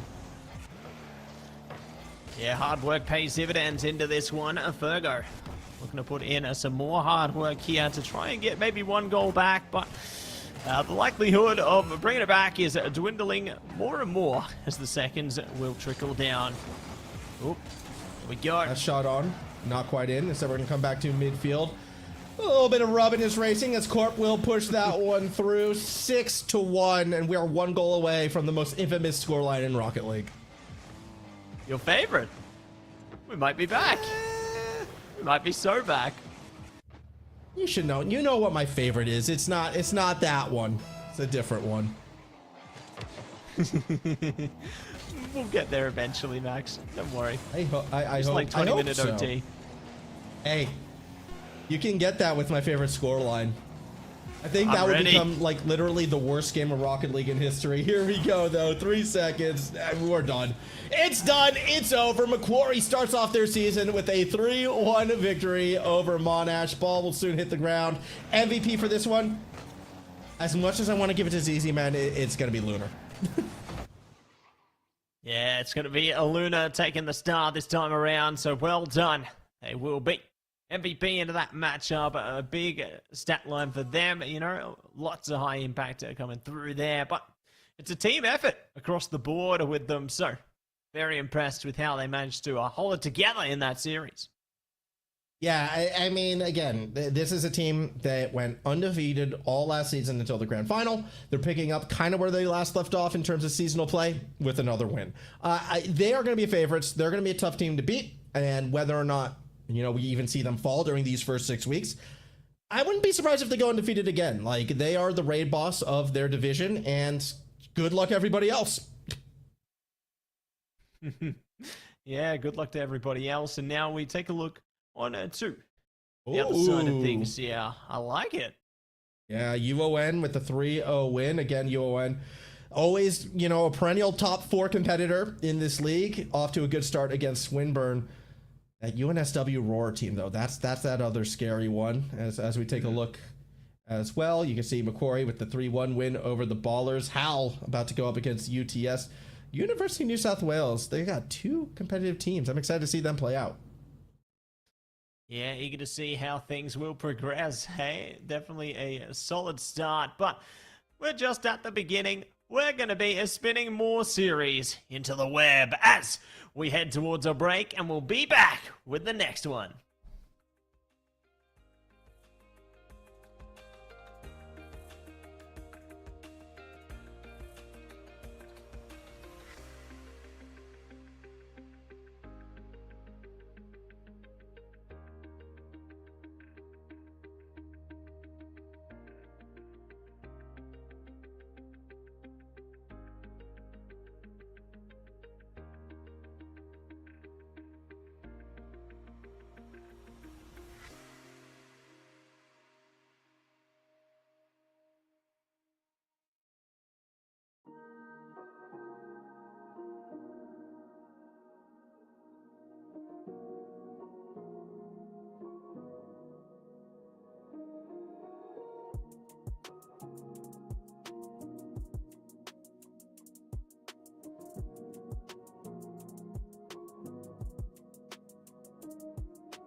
Welcome back, everybody, to AEL University Elite Series here, proudly brought to you by our sponsors. A big shout out to AGON by AOC, the #1 gaming monitor brand in the world. AGON by AOC provide best-in-class monitor solutions for gaming and all other needs.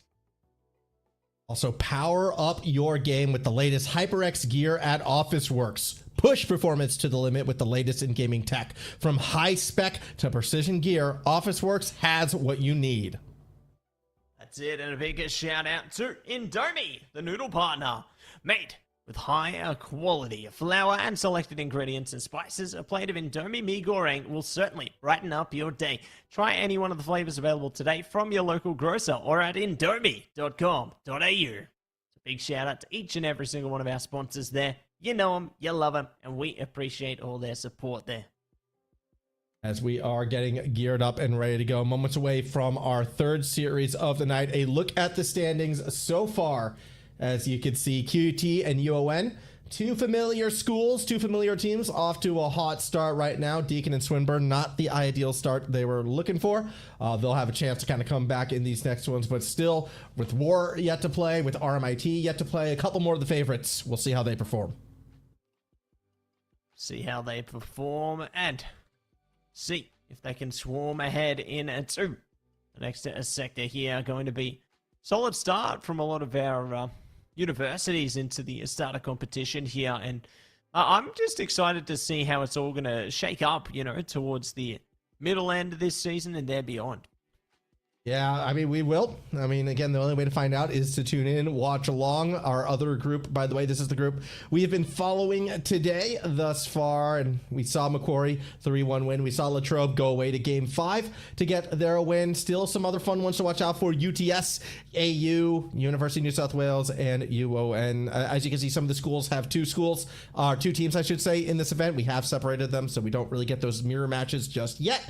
But what we are about to get for our next game, I'm excited for this one. The University of New South Wales against UTS. Yeah, going to be a great way to kick off this one. I'm very eager to see, you know, faces behind this one, to see the music that makes these teams really play well, or the players that make these teams play well. You know, they're going to be making music in our ears with the goals they kick. But got a little lost there, Max, but we've been found. Don't worry. That's okay. I mean, look, when it comes to this New South Wales team in particular, I'm not familiar with any of the players except for Eckham. I think I may have seen Eckham once or twice, but Illusion and Linux, no idea. So I'm excited to learn about them, and I think UTS is going to be a good benchmark team for them as well. Spring Hopak, usually the player that you look out for on this team, has been now playing for a couple years and can have the odd pop-off performance. Stimpy, a good player in sort of setting them up. Ryan, the new player to the squad, will be curious how, well, I shouldn't say the new player to the squad actually, but we'll see how they play out as we are getting closer to getting to this game.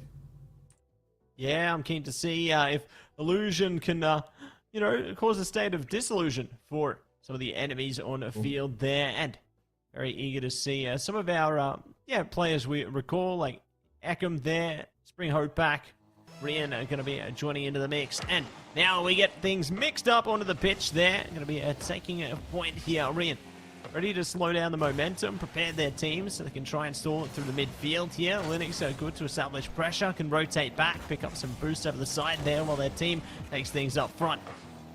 Now, okay, so we've been saying Rian. Is it supposed to be like a weird spelling of Ryan or a weird spelling of rain? I'll leave that to the man in the sky. Our producer looked into that one, but we're going to be up. It looks like it's not going to be either of those, so it's going to be a mystery. Love it.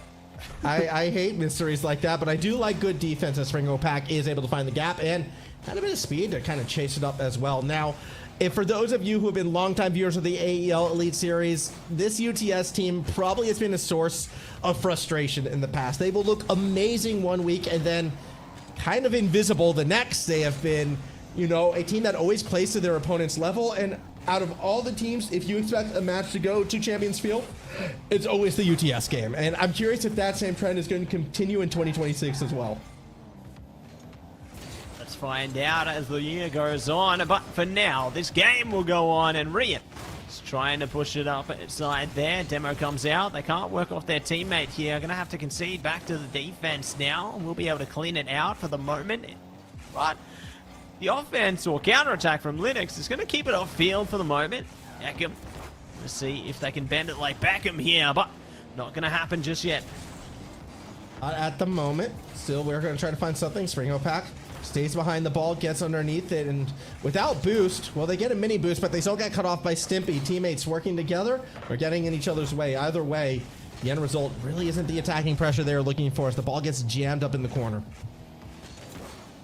Jammed up and ready to go. And let's see if they can flow this one up. Stimpy getting bypassed there. Luckily, we'll be able to run it back in time here, but this is getting a little too higgledy-piggledy for my liking, Max.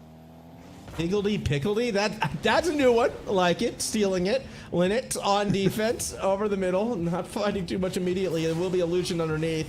At least until UTS comes through with the midfield challenge. Now with an opportunity if they can make the read off Linux, that they do. Stimpy, though, doesn't follow it up. Leaves it for the teammate instead. Rian. Not too much with that either. Midfield. Waiting, patient, but still loses out to Linux, who's just doing everything. I like the power skin, by the way. One of the better ones. But didn't have the power for the goal right there. Maybe they need to dig deep and get some more power from within here as they try and spin things back into action. Illusion taking front here, can work off their teammate. Will be forced to the corner, though, to be able to pick up the big boost to try and go for another attack here. Just going to have to wait things out as they will be able to steal momentum. UTS good to take control. Illusion trying to steal it back, but unfortunately got a little too quick there.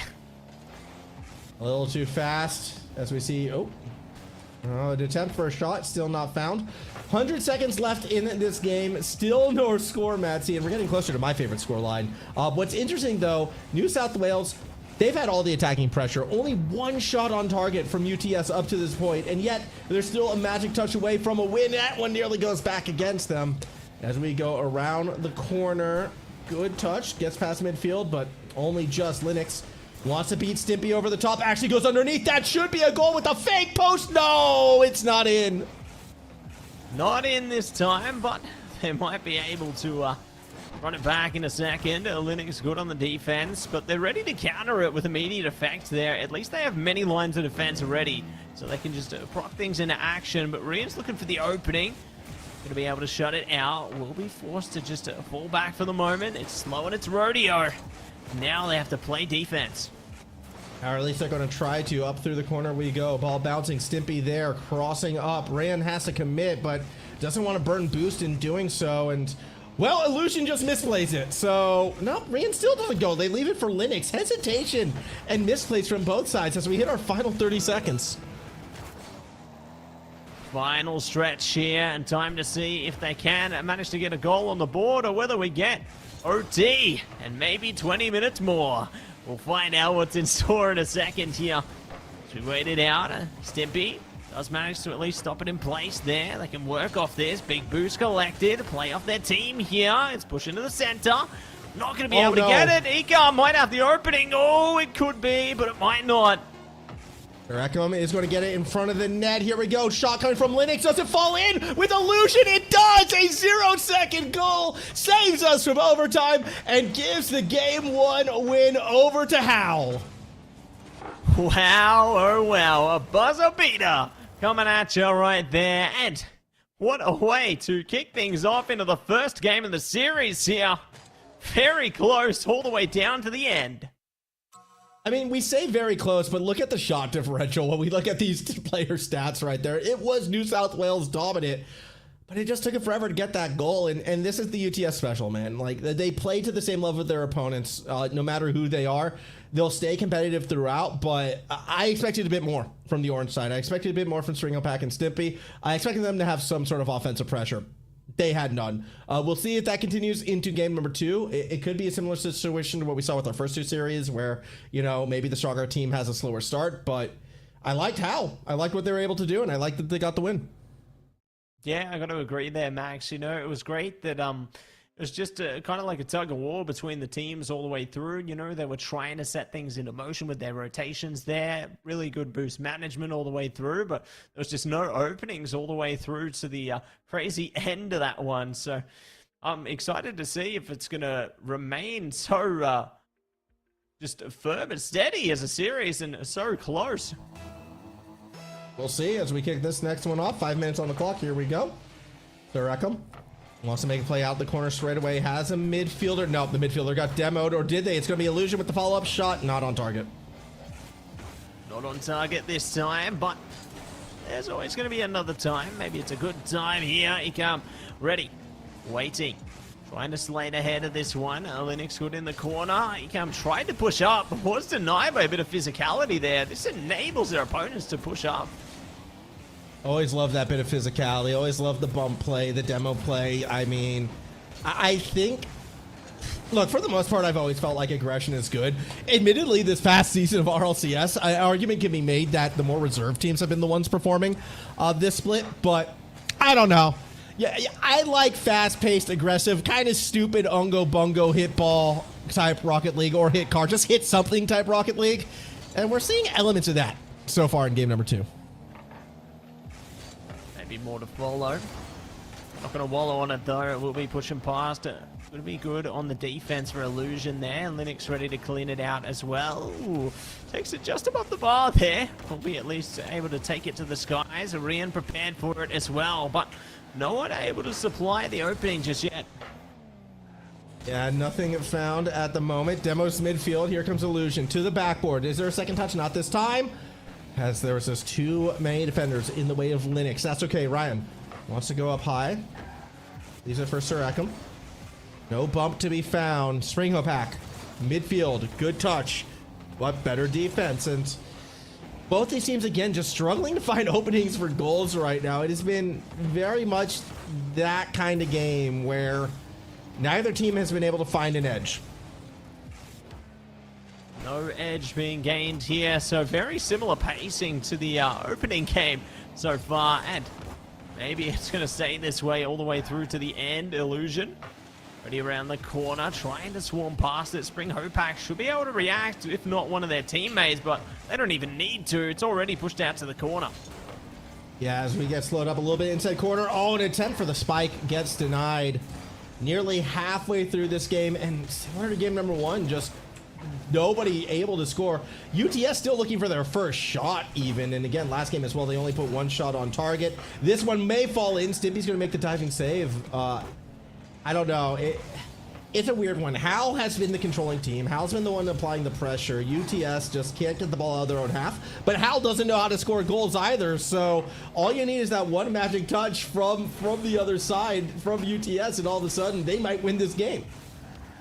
It might come down to a 0-second goal again at this rate, Max. You know, no one's just able to find an opportunity. Demo does come through at least, but it's just rough out there. I just want someone to do something, Matt. I just want somebody, please. Do something! Break the trend. Try for something different. Pass back again. No shot. All right, back the other way. Shot way too early. Do we go back to the opposite side? Not yet. Ryan wants to challenge. That was a little different. Does it work? No. So we go back to the other side. Or do we? Stimpy underneath. All right. You know what? UTS is starting to look a little bit different. Unfortunately, they're not finding a shot. No shot so far. Might be able to find it in a second though. Pushing up to UNSW side of the field here. Illusion ready up the wall. Stall it out here. Good to play to the skies. Rise up. Good demo as well. The opening is there. There it is. Lock it in. Own goal. There we go. Finally a point, and I don't care who it came off of. I mean, I don't care. You know, I don't care. It's a goal. It's a point. And I mean, that angle was sick. Let's be honest. Yeah, you're calling that an own goal. I'm just calling that pure filth. 1-0 lead. Minute 13 to go. Our second goal of the series. And with the way how it's been going, that's probably enough to win this game. Be enough to get them over the top of this one. Spring Hope back and getting shut down as well. Linux not looking to let up. Might get the chance. Ecam ready around the back as well. It's their time to attack here. The rotations are in motion. The defense is prepared. They are. I mean, they've been prepared all series so far. Here comes Linux To the net, second touch. No, not even needed. It just bounces in. What a delivery coming through from them there. Locking in the second right as the seconds trickle down. 45 seconds to go here. UTS need to find a way back, or otherwise it's going to be a large advantage established by UNSW. Matt, we're nearly 2 games finished. And New South Wales, with those 2 games, has more goals scored than UTS has shots on target. And they've only scored 3. It's not looking good for UTS right now. I don't know what to tell you. I mean, they've had 1 shot this game. They had 1 shot last game. There has just been nothing there. Nothing there, nothing to take aim at into this one. Wait, this is a shot. This has got to be... No, it's No. not a shot. Oh, no, no. maybe. Nope, still not a shot. Sorry, too wide. Ball's Yeah. too elusive, Max. Hitting the ball straight can be hard. Stimpy, wait, that's another shot on target. There we go. 2 shots this game. That's twice as many as last time. Woohoo! 2 shots. Let's go for 3 in the next one. Or maybe right now. Demo coming in. Oh, trying. It's not happening though, Max. Now, Linux keeps it up on purpose, but that should hit the ground. Yeah, that will. Ekem will let it drop. Hal gets the win. Double the shots, though, for UTS. All right, so it's small improvement. Normally, when you see a team only get 1 or 2 shots on, though, it's an incredibly one-sided game. This hasn't felt one-sided. This has still felt back and forth, which is really weird. Like, UTS just has to hit the ball towards the net. I mean, it's a simple task, isn't it? But completing that task may be a bit more complex than we realize, eh? But I'm sure that they'll be able to figure out a way in heading into the 3rd game ahead of them. You know, maybe 3rd time's the charm will come into play heading forward, Max. Look, I said it at the start. If any team will take you to a game 5, it's UTS. And I still don't think I've seen enough from Hal that's telling me, oh yeah, this is going to be a 3-0 sweep. Like, I would not be surprised if we go to game 5. I wouldn't be surprised if this one is a reverse sweep. All we need to see is just more shots on target from UTS. And that's crazy to say from a team with only 3 shots, but I don't know. I feel like UTS could just switch on all of a sudden, and then the series will go the other way. Oh. Going the other way, trying to flow this one into play. Linux, ready around the corner, going to the storm, bounces off the bar. Bounces off, not in yet. Here we go, up over the top. Illusion isn't able to find it, but no one from UTS wants to move forward to punish straight away. Instead, it's an awkward midfield challenge that sees Stimpy win out. That's going to be their first goal. No! Yes! Okay! Okay! Rest easy. They sent 2. If Stimpy had not had rain to back them up, call the series there. Yeah, call it over and out there if it's like that, isn't it? But see how things go into the next kickoff here. Pushed onto the UNSW side. Good demo from Illusion to at least stop the attacking force. Oh, an opportunity that could have been, but not yet. Yeah, almost, but still not found. Linux, midfield. Oh, just beats the defender. Needed good ground pinch. No, doesn't find it. Still goes backboard, but yeah, Ryan, they're going to be back there for the ball, for the contact. Stays in the corner. Illusion puts it up. No, still going to be Ryan. Over the top, from underneath. Sir Ekem, backboard. Oh, Stimpy gets the shooter off balance, but it's still going to fall in a dangerous spot. Ryan's going to go to the corner, but Sir Ekem should be there, and they just miss. They just missed the ball, Matt, and that causes the attack to fizzle. Yeah, fell just short of that one, and let's see if they can pick it back up. Orion, good shot. There it is. Lock it down for 2. Yeah, here we go. Now, see, this is what I meant. UTS, when they wake up, they're going to become a bit more dangerous. Nice pass, touchdown from Stimpy to secure the goal. 2-0 lead. And with the way how this series has been going, I mean, you may as well say game 3 done. Yeah, you may as well say over and out into this one. We move on, go next, and let's see which way we are going to be heading now. Ekem around the back. Will be stuck on the UNSW side. Linux at least able to pick up what their teammate put down, and let's see if they can drown it through. Not today. Stimpy stuck in the corner, almost pushing to center field, trying to yield a result, but it's already going to be bounced back. Yeah, I mean, it's still looking like more pressure from UTS. In fact, it's going to be another goal from UTS. Stimpy, top bar down and in. UTS Where was this the first 2 games, Matt? It's gone out of town, but maybe it'll be back in a second here. It's time for kickoff to come through, and I'm ready to see what they can do. So they're taking slow and steady. Rian rising up will be stolen away by Illusion though, but they're not playing around. They're still trying to take control back here. They've got plenty of flexibility to do it, and now looking to force it past Linux, but they're doing a great job to maneuver themselves. Oh, they would have liked the reset, I feel like, trying to win the challenge underneath, but always difficult when you run out of boost. Musty, though, will nearly go in from Stimpy. That kind of catches the defense rotating back a little bit by surprise. Game's not over yet, though. 3-0 lead, looking very favorable for UTS, and we'll see. Oh, that net looks open, but Illusion can't find a shot. Linux will try to keep the defense off balance, popping it up. Sir Ekum tries to touch it down off the backboard. There was no defenders, but that's okay because they were waiting underneath, and that will clear it for now. Clear it for the time being, and ready to salt on to the next angle. Ooh, good defense will stop it at the bar, though. Had to push it over the top, but good to bypass to the corner there. Illusion not giving up, though. Does have their teammate in the back line as well if they need them there. So now UTS gonna have to wait for a second and try and counter through here. Ekum, though, ain't gonna let him. Ekum trying to do what they can. Ball still middle of the field. Illusion waiting, but we'll let it ride. Whoa! A lot of power off that pinch. Sees the ball just kind of going crazy. Springo Pack gets a beat.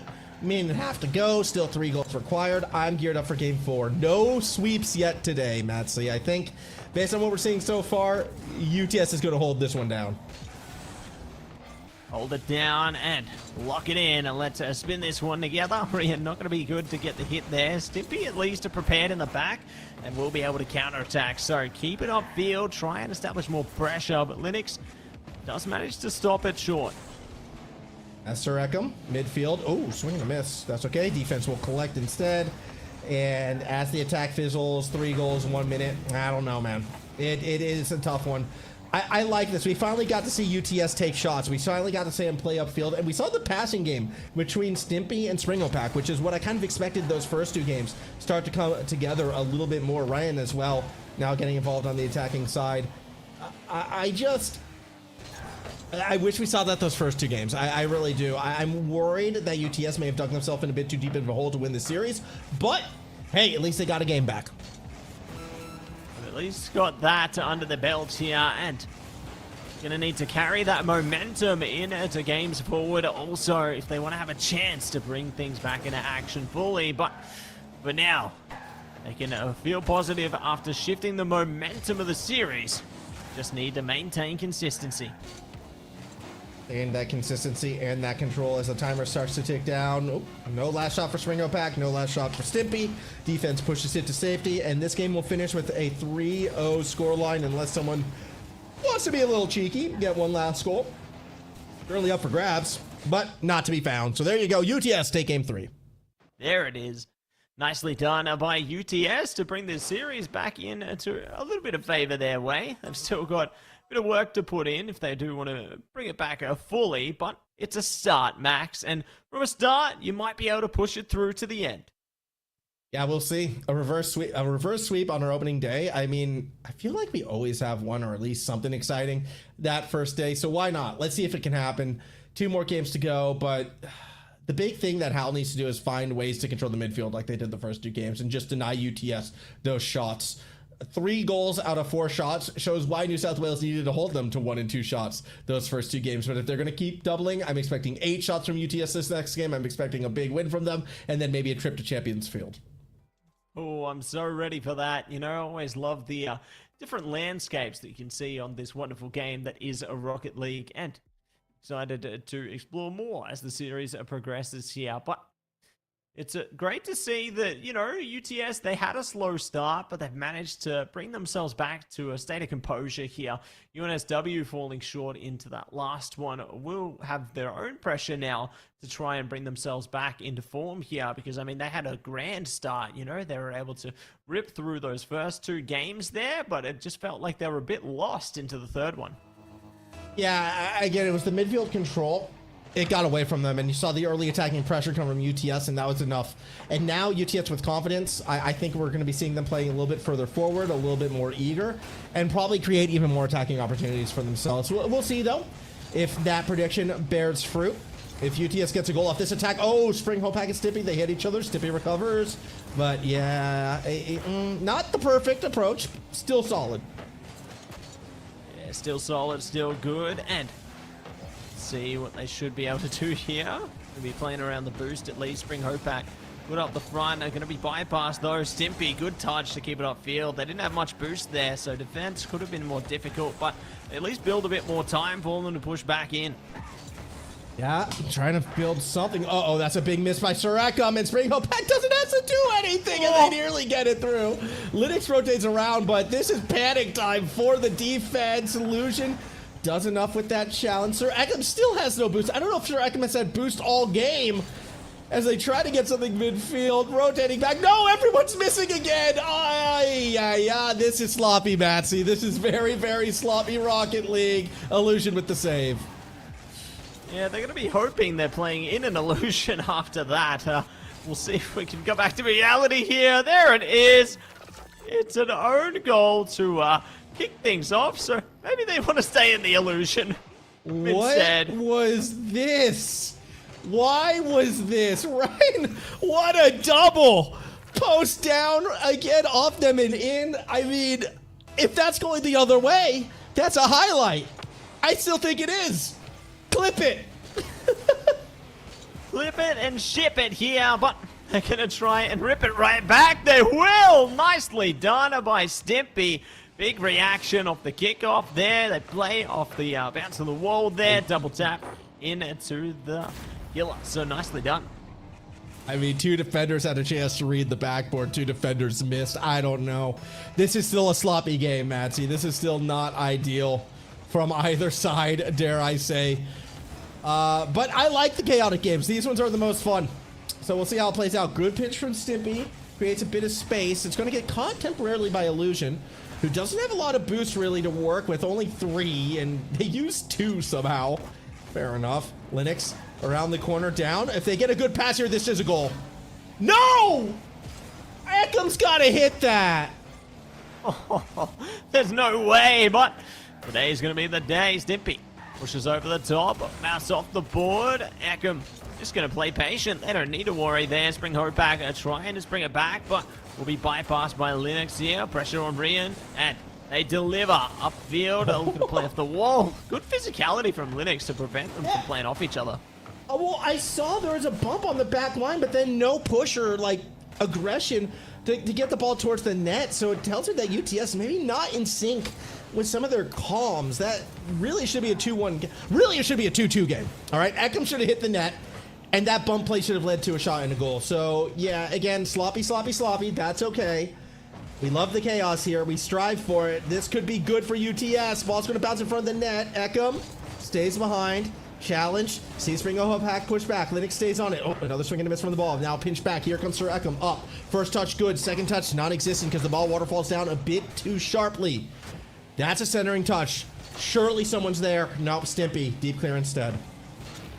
Ooh, deep clear into the demo. Stimpy still going to be sticking to it, though. Take it slow, bounce off the wall. Does get cleared by Ekam, and Illusion ready to take up the mantle as well. Got plenty of boost to play off. It's another demo. There's no way. Oh, why didn't he shoot? It was open with the double demo, and they just couldn't find a way to stay behind the ball. What just happened right there?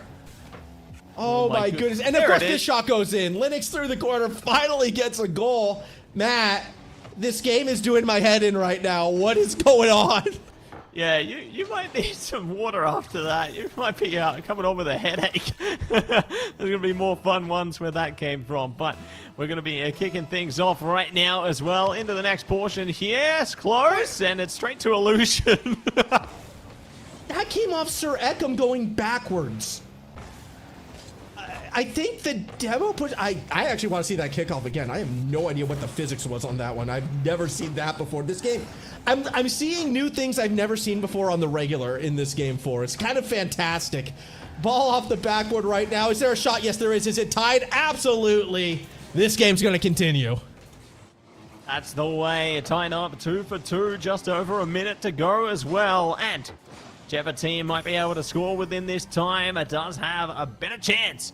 Pushing it ahead here, UNSW are going to be very eager to make it them, because if they take it, it'll be the series. UTS gives them another chance in it. So it's all or nothing for both of these rosters into this one.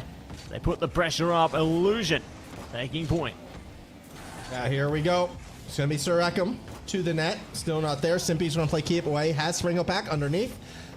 Delicate touch towards the net. Linux will get it safely into the corner, and it's not really going to be contested straight away. That is a great pass, and that is the go-ahead goal. All of a sudden, UTS, they're looking for a date to Champions Field.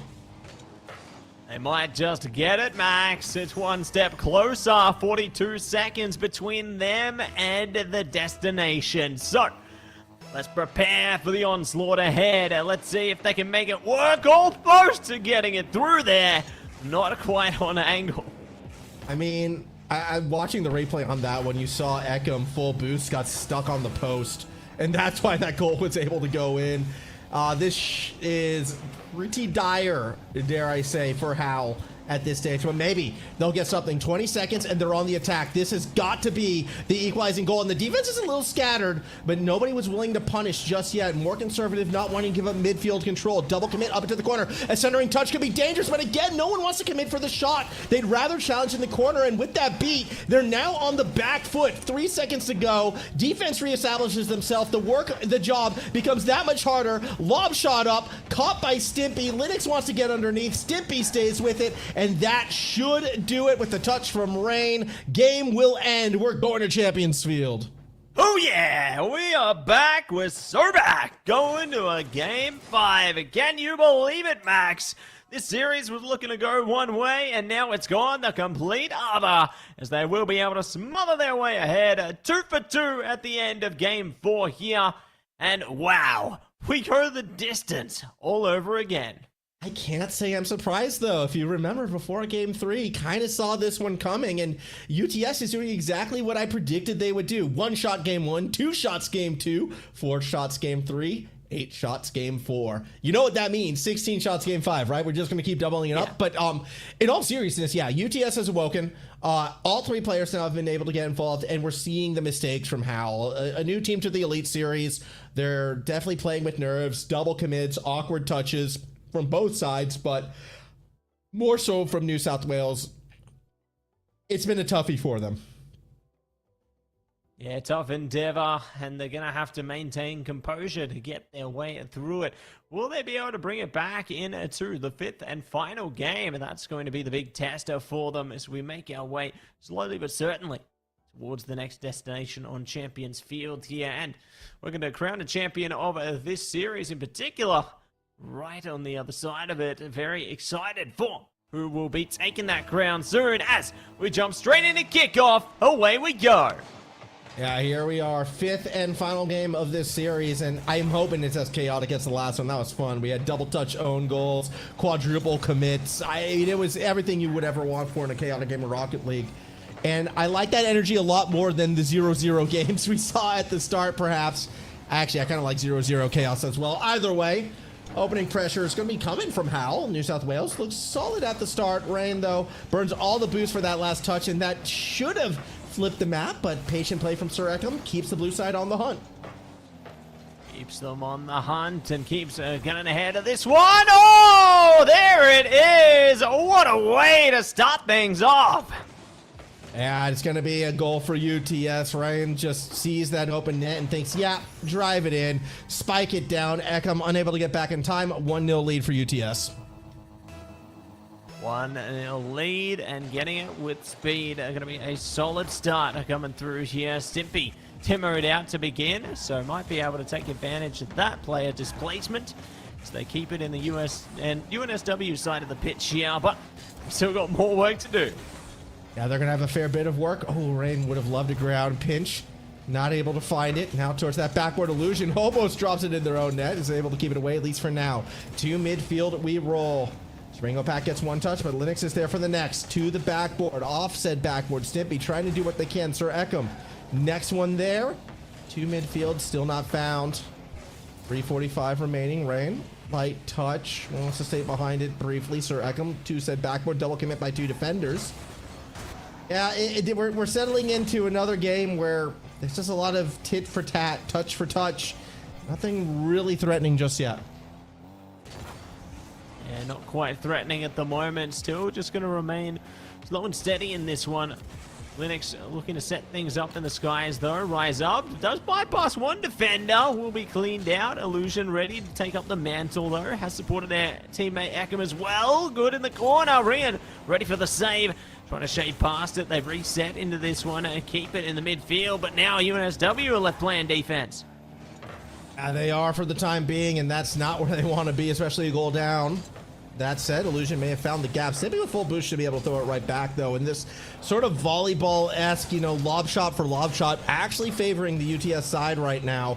Someone's going to have to follow it up, and Eka may have found a gap to follow through. Here we go. Now look at the positioning of this blue side. Everyone in front of that midfield line. They want to shorten the field. They want to stay on the attack. Illusion in the corner. Ghost Center with it. Shot on from Linux. Way too high. Follow-up touch not there for Sir Eckham. I think Linux should have gone for the goal instead of the pass. Yeah, it's a big what-if scenario, isn't it? But alas, it is what it is. Going to be a big saves coming over the top from UTS into this one, allowing a counter-attack. Arena picking up the big boost as well. Waiting patiently for their time here. Goes to the complete other side of the pitch, ready for the attack here. We'll be able to bring things back. And Stimpy one and the same, but not going to be able to take aim at it just yet. Not able to find anything for the time being, although Linux actually right here. No, Stimpy. Out of the net, burns everything, gets the save, but the pressure's still coming. Here comes Sir Eckham. Backboard, can they get around it? Not this time. Linux is going to have to go corner. And yeah, the setup is just awkward. Easy save for Rain, easy saves for UTS. They hold on to their lead for now. Hold on to the lead and try and continue to speed by them here. Stimpy.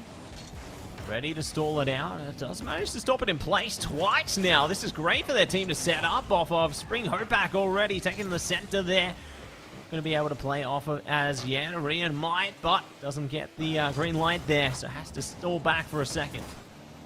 Yeah, ball now going again towards that orange side. Just over a minute remaining. If Howell is going to get this one, you would think this could be the attack yet already. Just a beautiful pass up to Spring Hopak. Again, we flip the map. Oh, shot down. Oh, too much of a bounce. Not in. Here we go. Counterattack's going to be a Linux. Solo play, maybe. Good challenge from Spring Hopak. Illusion from underneath. Doesn't beat out Stimpy. And yeah, these solo challenges, these 50s in the middle field, not going the way of Hal, all going the way of UTS. And that could be the difference in this match. Oh, boy, there it is. That's game. Give it to him. UTS is going to win. That is going to be that. Lock it down, lock it in. 2 goals to their name, 44 seconds to react here. UNSW, Hal in such a difficult situation. You know, there's still a slither of hope into this one, but they're going to have to lock in and deliver God's work into these next moments. Yeah, 40 seconds, 2 goals against a team that's struggling to find even one. I don't know, man. And you know what?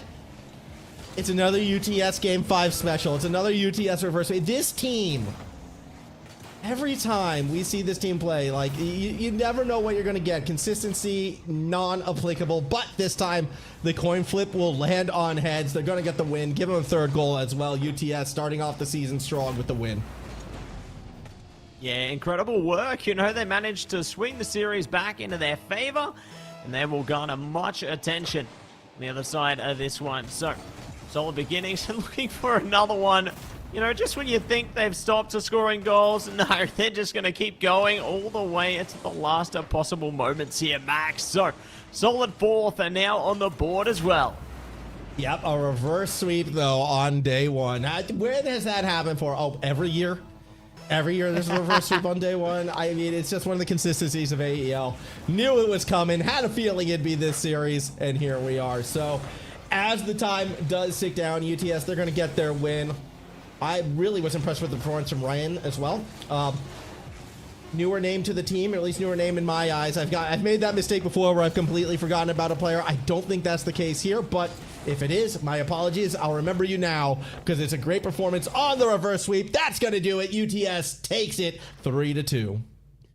Yeah, GG, well played, and they will garner a well-deserved victory. So, solid way to get it done for the UTS squadron there, going the distance, and that's a well-secured victory.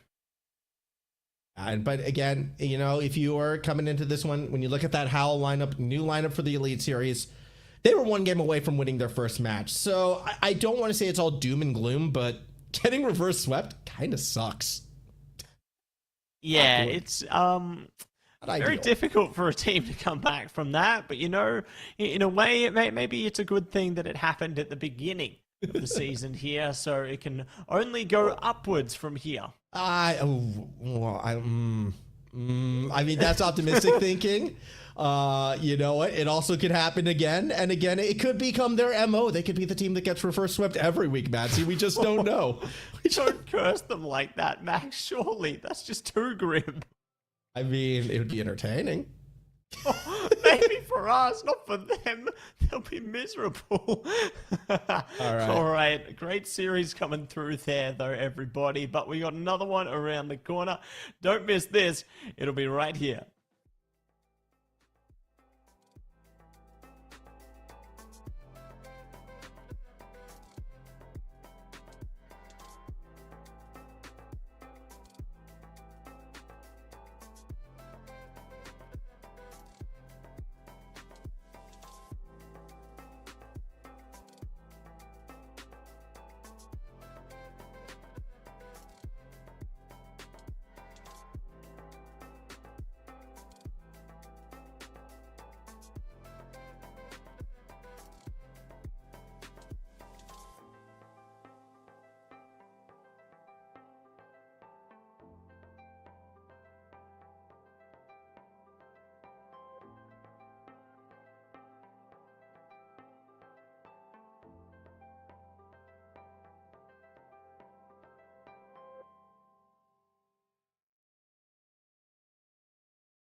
Welcome back, everybody, to the AEL University Elite Series. Here with Rocket League, it's Matsy and Formal coming at you with another series, another absolute fiery start. I'm sure it's going to be Adelaide Uni taking on UON B here. And this is the place to be right now, Max. Yeah, this will be a fun one. Two newer teams, actually, coming at this one. Although some familiar names, UON B Phoenix historically has been on the A team. Don't know why he's moved to the B team. We'll see how it goes with Sleepy Potatoes. But on the other side, Adelaide University, new team, or at least not one we've seen in a very long time in the Elite Series. CSJ, Slate, and Anon. I'm curious how they'll perform. I'm excited to see how they'll perform as well. You know, great to see UON bringing out Phoenix, Sleepy Potatoes, and Brody. It's going to be two bros on that team, and they're going to be off to a fiery start. So keen to see how they will be able to shape up once the game kicks off here. But I've got a good feeling, you know, about the teams this time around. You know, they're new to the pitch, but they're going to be making a grand beginning. Yeah, we'll see how they perform. I have to admit, though, UON, maybe the more familiar team, they might have a B next to their name, but when Phoenix is on the squad, I do expect some good things. Anon, looking for Slate. Not going to find him straight away. Slate now back to the middle. Anon wants to challenge, but can't get there in time. As actually, you know, for the first 20 seconds, Adelaide with the faster start. Faster beginning, and they're going to get the faster demo. Good save coming through from Brody there. Will be falling back for the moment. Good physicality stops them from rotating back as well. CSJ ready to keep this in play. Might be pushing ahead. Anon ready in the corner. Brody puts it center field. Doesn't yield the result yet. Gonna have to reset this one, but at least they're getting some good traction in the beginning. That they are, as Anon looks to connect to CSJ, but Brody's going to get the dunk on him instead. Ball falls towards the net, not quite in. Around the corner, CSJ goes, but no boost. Really for anyone on Adelaide right now. It doesn't matter because the slow play causes a fake. We'll fake out Brody, however. Love that. Brody actually goes backwards with the ball. Someone's got to bail them out here, shortening the field. Here comes AU. Here they come already. Bring out the big guns into this one. Anon tries to press it forward. A good pressure, though, from UON. Will keep it in their direction. And Anon are going to be able to push a fourth through center field. A good play off CSJ. Defense double committed there. Slate falls back. Anon ready for the second line of defense as well. Phoenix tries to burn past it. Not able to get it yet, though. CSJ good to sweep it out. But Brody is ready to keep it in. Yeah, trying to. Maybe get the shot. The Sleepy Potato actually has to play some shadow defense, but the demo makes it that much easier as we go into the corner. Bit of a car crash in the net. That's all well and good. The Potato leaves it for Phoenix. Beats CSJ. Now Potato will follow it up. No boost. Wants to go back to Phoenix. They each burn all their resources to get to the backboard, all for this shot. And Brody just lets that one sail high. A bit of a missed opportunity perhaps for the UON team. Missed it for the moment. Might get the second innings, though, in a second. A good pass off to Anon there. Physicality might have opened it, but it's going to be shut away. Maybe not. Slate sleeps it in. Yeah, and that's going to be the first goal for this Adelaide side, who admittedly, not too surprised to see this one come through. This has been the faster team. They've been a bit more aggressive. Great start for the team in blue. Adelaide out in front. Solid beginning. Their hard work pays off. A team effort into that goal there. CSJ going to do it all over again. They're going to be kept to the corner for the moment, though. Phoenix are ready to play off their teammate should the need arise here. CSJ keeping it slow and steady so their own team can reset into this one, but it's straight towards the goals. Potato almost locks it through. Phoenix good to send it. And we're looking at a tie game just like that. I mean, finally, UON's attack seems to have some synergy with it. Phoenix, sharp cut just outside the box. Ball falls into their lap. Game sense comes through. And we got a tie game with 2:20 to go. These teams pretty closely matched. I'm still a little bit more favorable from what I'm seeing out of the Adelaide side. But, hey, early days, tie game, anything can happen. Anything could be possible. They just have to believe in themselves. And that's exactly what they're going to do. Potato. Good to push it up. Going to be a bit slow, though, so it gives plenty of time to react to this. CSJ playing off it with Anon there. Cleaned out by Phoenix. Slate Keeps it away though, trying to do more. Will be keeping it in that corner so they can play off this, send it to a teammate. CSJ ready in the big boost and not getting it. We'll keep the ball in motion though. And they are just keeping that ball bouncing around as the ball is going to fall down. Anon's going to try to rotate back for this one. Sleepy Potato, though, comes across that midfield line, tries to take it towards the net, but no goal to be found just at the moment. Staying 1-1. Anon off the backboard, lets it ride. Phoenix will collect, and yeah, we're starting to fall into that back and forth volleyball trend. Neither team able to keep that sustained attack. Have to wind it back, aren't they? Regroup into this one and see if they can find a sustained attack in the long term here. Otherwise, it's just going to be a back and forth. Ebb and flow once again. CSJ going to string it together with an on. And let's see if they can make it work. Oh, a bit too much pace on that. Bit too much pace, but unfortunately, as a result, we do get stuck in the corner still.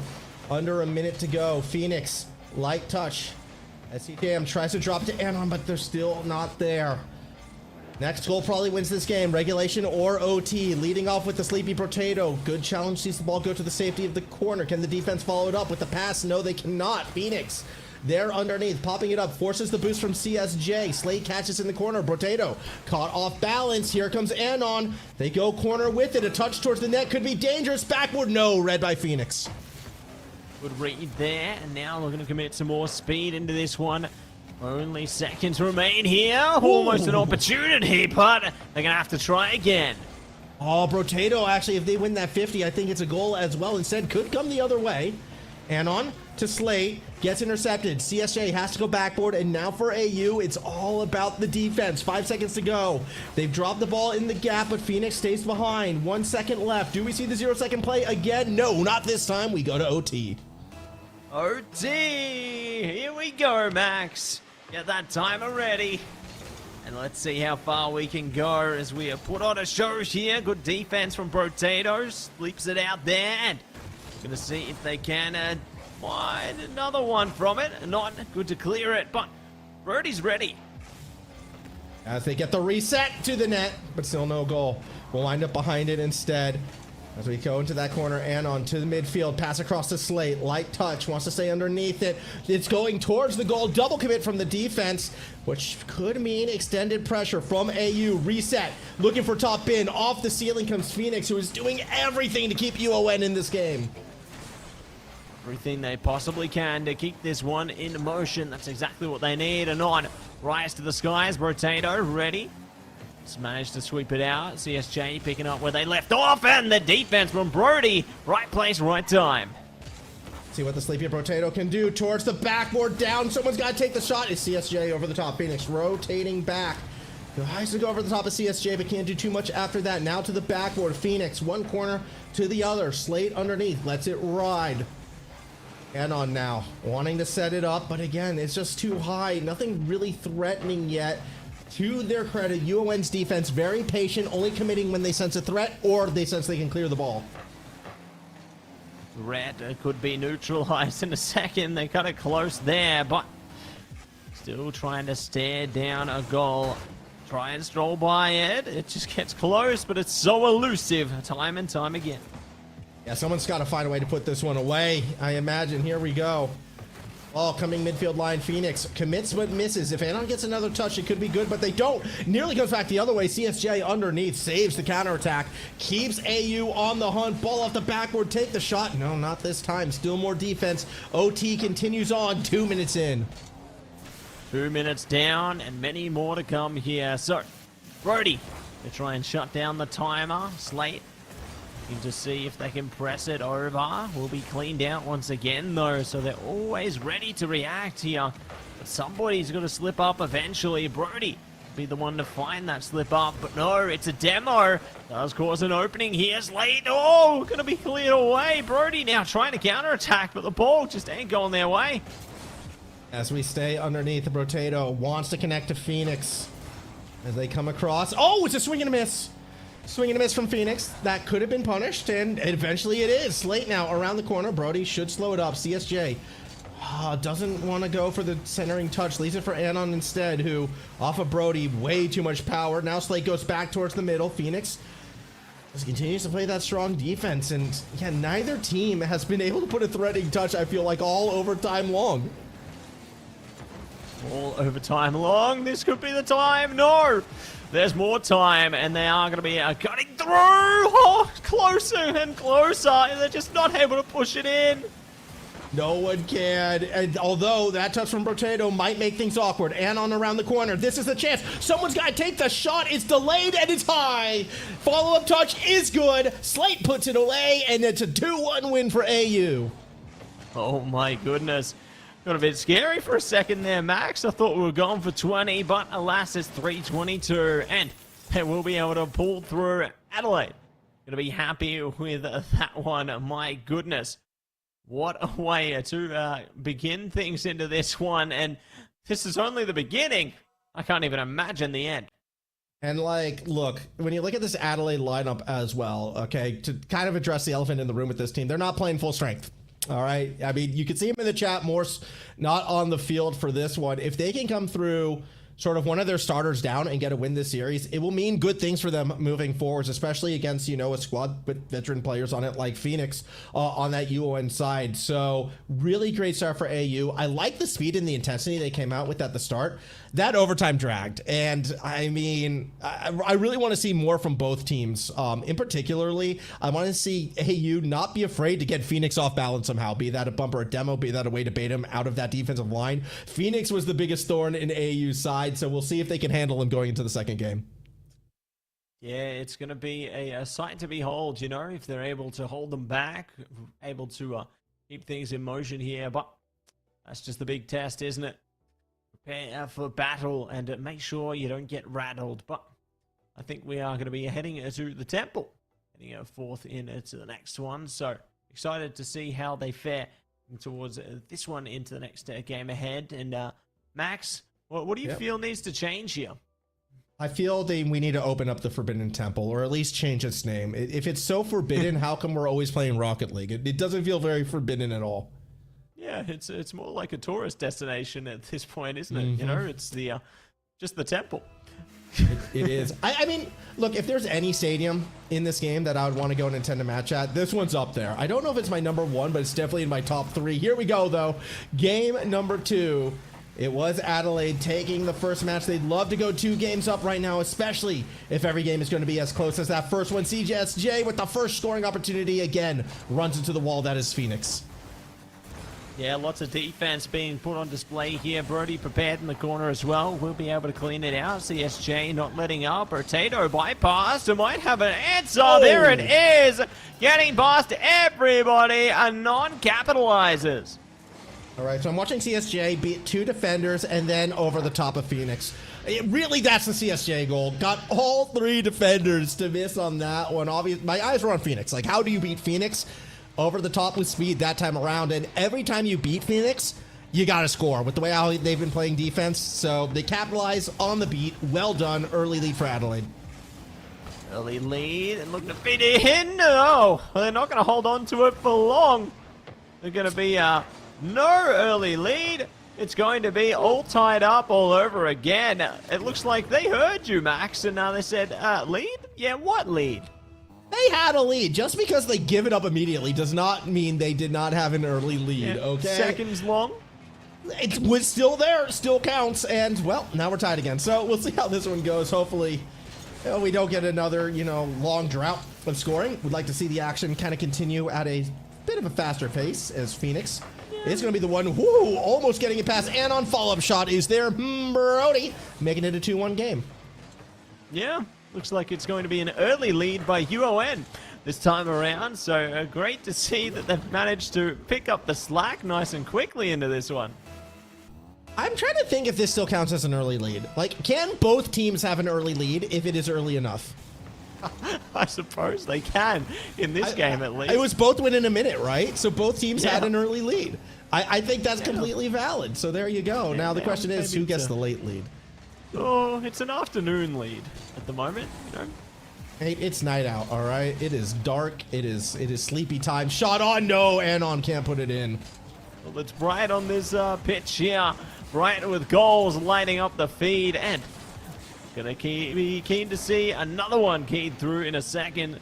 CSJ ready, gets it through one, slows it down. Teammates can pick this one up. A Potato will be able to clean it out though, so their team can play off this. Brody, ready? Doesn't get it though. Good bump from Anon, keeps the midfielder off balance and right into the waiting arms of CSJ. Unfortunately, can't do much for Adelaide at this moment, so it will be an attack coming from UON, again disrupted by CSJ, who is playing very well on that defensive side. Now on the attack as well. No, doesn't have the read for the shot. Ball goes a little bit too high on them. Still should be an Adelaide attack, one would have to imagine. Midfield, ball gets behind Phoenix, who takes it to the net, won't find the dunk, and we stay a one-goal game. Staying consistent at the moment. Might be able to change it up though. Slate already around the corner. Doesn't have much to play off of. Might not need it. That's a good strike. Bit unfortunate it doesn't go in, but I like the power. I like the positioning. Just better defense this time around. UON. I mean, they've been a more defensive team, I dare say, for the first game and a half. With a couple scoring opportunities, that could be all they need to tie this series up. You know, I don't remember the last time we had an AEL stream with no 3-0 sweeps, by the way. This is a promising sign for the Elite Series. Here we go. CSJ. Oh, I can't get it to the net. Yeah, I'm ready for what's to come out of this one, Max. You know, these teams are really heating up early on into season here, and very eager to see what else will be on the horizon. Eyes on the prize and ready to rise. And not ready with CSJ, playing around the corner, but no, it's closed. The case is done. That was the beat, and that was the 2-goal lead right now. CSJ just doesn't get the read on Sleepy, walks it in. 3-1 lead. UON right back in the series, and with less than 2 minutes remaining, 2-goal advantage. Hard pressed to see a way that Adelaide gets back in this one. Hard pressed to try. Supply yet another goal through into the skies here. Brody pass it back to Phoenix there. Rise up. Not good to close it out for the moment. A Potato to pick up the slack here. It's going to be Brody rising, however. The defense on their heels to try and seal this away. Yeah, we'll see if they can find a way to do so. Phoenix off the side while looking towards the net. Do they get the reset? Oh, not quite, but it does find a gap. No, Anon with the save on the line. It's keeping Adelaide in it, but they need more than big saves. They need that goal. They need it on this attack. Ball powerful off the backboard. Anon can't get it around Brody. Makes the job that much more difficult. Lob shot for CSJ. Anon, no, can't get there in time either. And these goals are so hard to come by right now for AU. So hard to come by, and there may be another right around the corner. Taking it slow, Brody. Ready to push it straight back, though. Phoenix could be the one to rise up. The opening good for CSJ, and there it is. We're back in business. I was worried for a moment there, Matsy, and I think you can pinpoint the exact moment I'm worried. Right there. Very fortunately, that ball posts in. CSJ will be able to follow it up, put that through, but yeah, good play. Had it read. No harm, no foul. 1 goal, 43 seconds to do it, and a kickoff goal against it would be a disaster. No, Potato pulls off. Follow-up shot goes in, and just as fast as you have hope, it's taken away.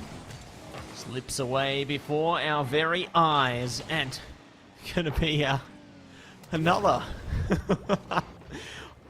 big sweep back there from UON and Adelaide. You know, just when you think they're maybe able to match them, they just get exceeded.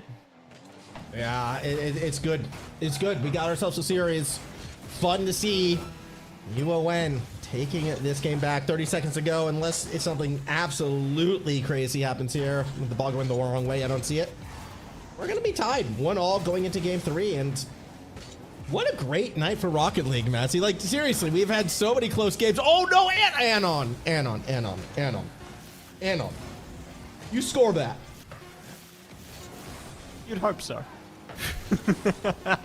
It's going to be a time ticking down to its utmost conclusion. So UON will be able to get a game of their own on the board here. A worthy comeback into the series. 2 goals up and looking good.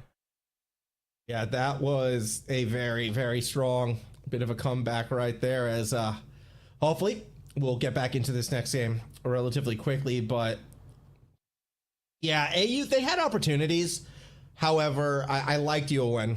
a fair bit more that game. They were a little bit faster. Their setup's a little bit cleaner. And while there was some good performance out of CSJ and ANON, Slate disappeared. I don't know how else to put it. Slate straight up disappeared game 2. Yeah, they just evacuated the server for a little bit there, didn't they? So hopefully they'll be able to return, I suppose, heading into the next portion here. But yeah, it's been an interesting change of pace heading in towards this one. I mean, I'm loving these back and forth series. This is exactly what we hope for out of the AEL, out of the Elite Series. Granted, we're not seeing our defending champs play. We'll see them play next week, as that's when we will get to catch them out. But for this week, for this opening week, everyone very evenly matched. It's a good sign, and I'm just hoping it continues. Yeah, going to be fingers crossed that it will be able to continue through there, and hopefully all will be well heading forth. But it's going to be a good, consistent start, you know. I think that we're going to have a good time ahead here, Max. But, you know, when I think ahead to the next map ahead of us, Max, rather, how are you feeling about it? Honestly, I coin flip.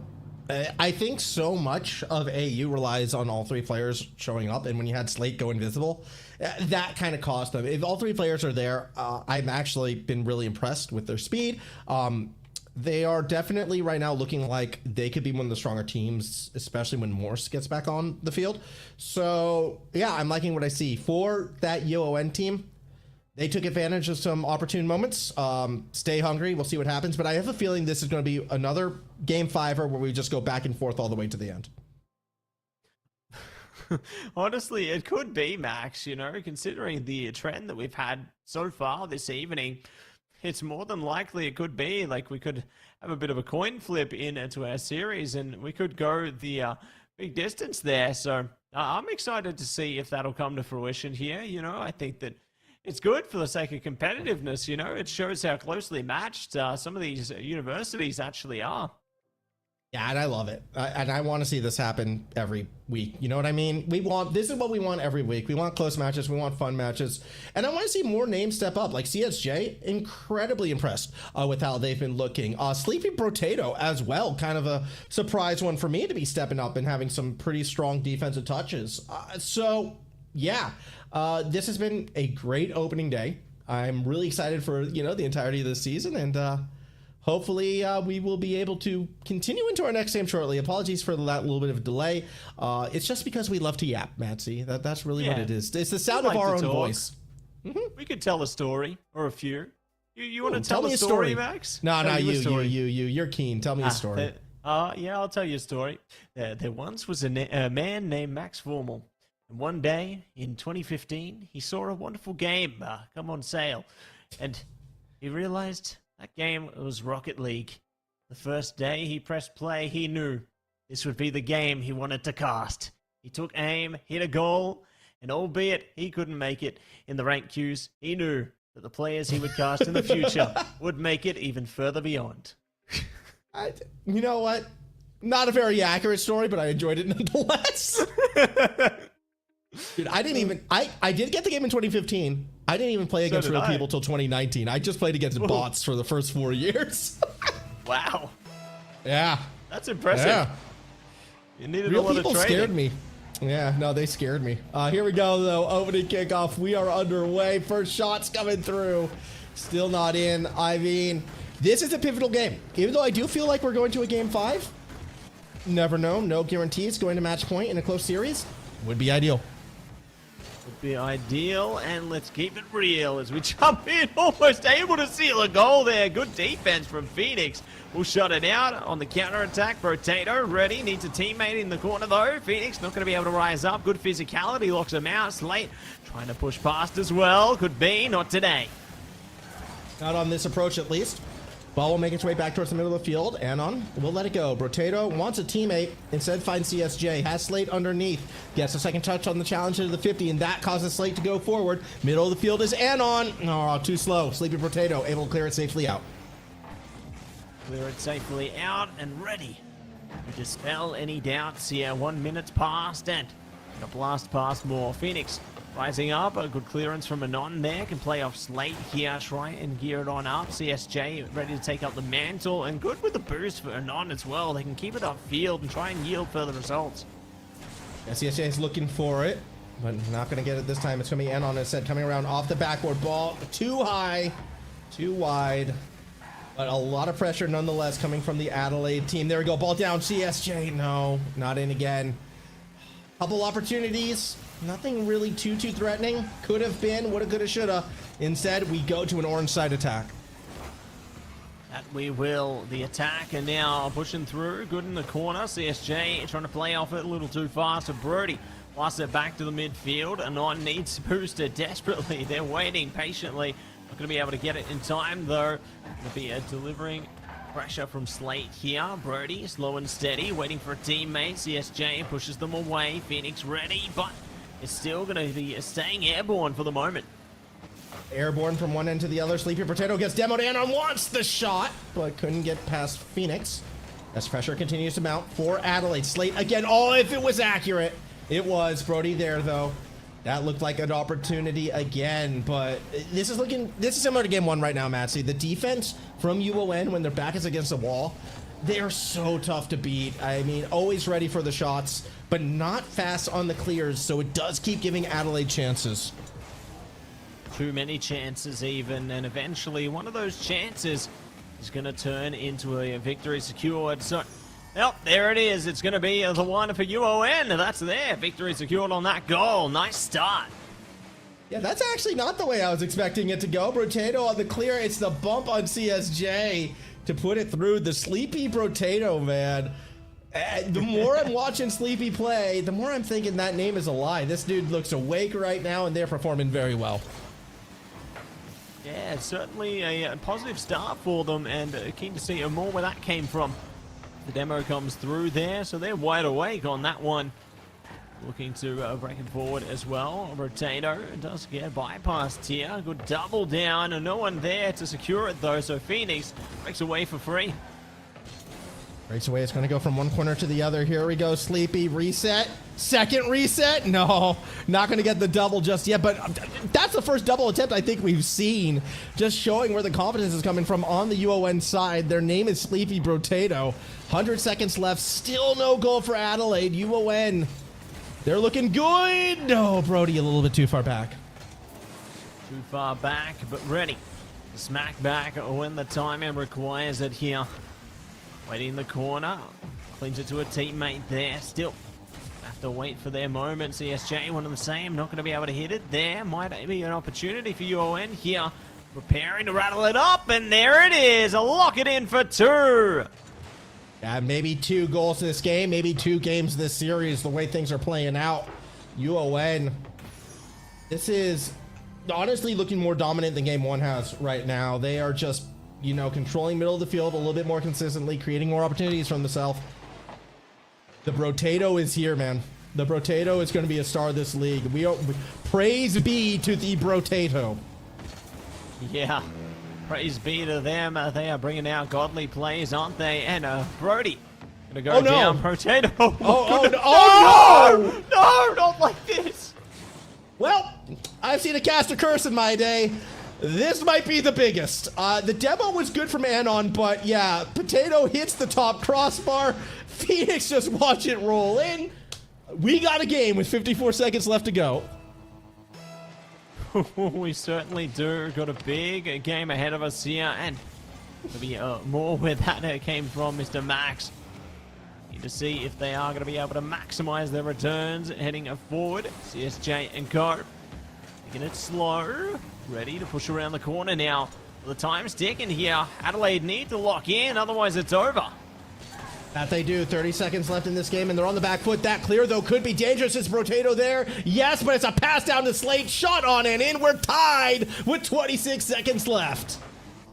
Oh yeah, tied up 2 for 2. Just when you think it's over, it ain't over. We might yet be going the distance towards OT if it keeps up like this, unless someone can bless the timeline with one more goal. This is the time to make it real, or otherwise fade away. Here we go. Next goal is winning this game, regulation or overtime. And it's looking more and more likely it could be OT. It will be an attempt coming from UON. What a touch from Slate. 3 goals, 1 minute. They're in the lead. In the lead and taking it with great speed. I can't believe what we just witnessed. They will be able to get it go, and now 13 seconds to spare. Surely someone dares to match it again. They could find another one off the kickoff. Brody, though, is putting it towards the other net. Gets the demo. Are we tying it? Yes, we are, Maxie. This game, it's not ending in regulation. We continue to play on. I can't believe this. I can't believe this. What is happening? 3-3, 6 seconds to go. Surely not another one. Surely it's OT this time. You'd think. Like you don't know. Never know. Here we go. 0-second play. Oh, Brotato's there. Brotato's shot is wide. We go to OT. Oh my days. Going to OT, breaking free in this one. My heart can't take any more. Surely someone's got to score. That was a good dribble from CSJ. Anon should be there to follow it up, but puts it too far in front of Slate, who will have to go opposite corner where Phoenix is waiting. An attempt to flip the map is dependent on the demo, but Phoenix can't find it. Might not matter. Shots on, not in. CSJ and Anon combined for the save. Credit to Anon. Now Brody leaves it for Phoenix, but it's the defense that gets there first. CSJ over the top. Has Slate to follow it up. Needs to go off roof, but Brotato gets there. CSJ doesn't find the touch for Anon, who gets bumped by Brotato. Now midfield. Here comes Brody. Too far forward. Slows it down instead. Phoenix underneath. Has to slow up as well. This shortens the field. This puts a shot on. Slate nearly just slots it in. Nearly slots it in and sets it through, but still got a lot more to do here. Phoenix trying to stop them in their tracks. Not going to happen. A good shot, but it's immediately fended off. CSJ have to do some defending of their own here. Does have the boost to do it now at least. Can get a bit of oomph behind their shot. And 9-1 in the same. This is it. Take aim and supply. Adelaide fly high.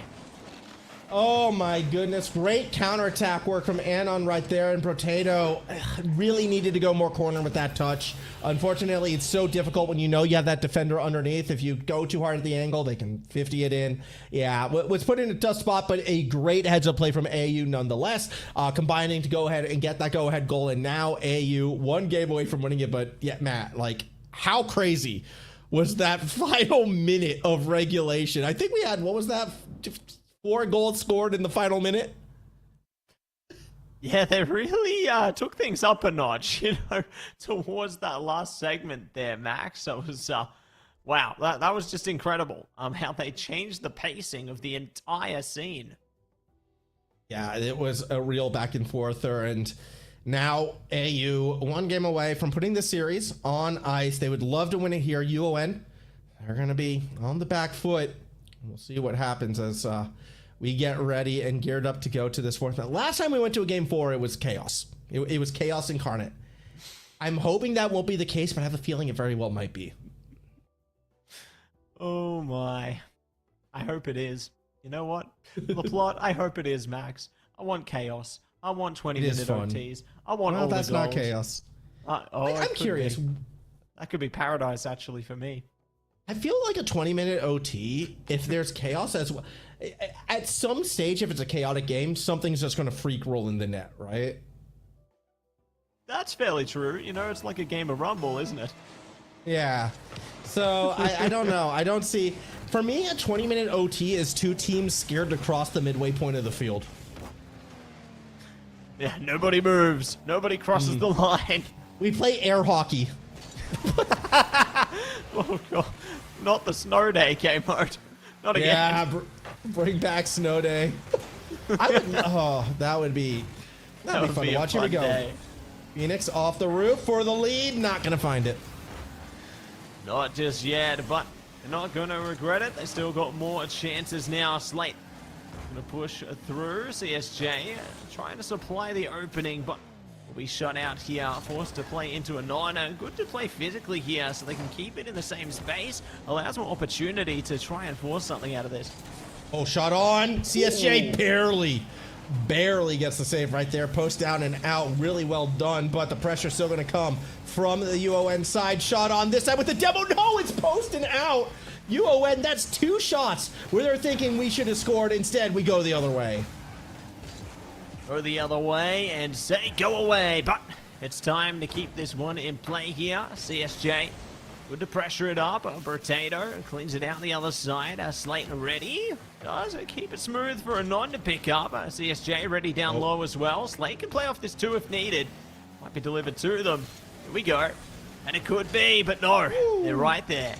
So a demo did happen in net during the setup, but unfortunately for AU, they weren't able to find the path fast enough. They were already committing for something midfield, so a slight mistiming allowed the defense to recover right there. Now we do go back to a UO1 attack. One would have to think it all depends on what AGON can do with the ball. They get it around Brody. Phoenix is rotating back, so map is flipped again. Oh my! That miss in the midfield almost just gave up a goal. Very, very fortunate. It's still 0-0. Or is it CSJ? No. AGON no as well. Now the pressure's going to come back the other way. I think Slate may have just saved a goal. Oh, that's so difficult, isn't it? But might be another one around the corner. Big pitch downfield. Trying to yield the result. Good save in the skies. Potato taken out with it, though. This could be the opening they need. Trying to plant the seeds. Beat in. There it is. AGON prevails. Boom. Off the pass as well. Phoenix just couldn't stay behind it. CSJ plays keep away, gets it to the net, and AGON through traffic.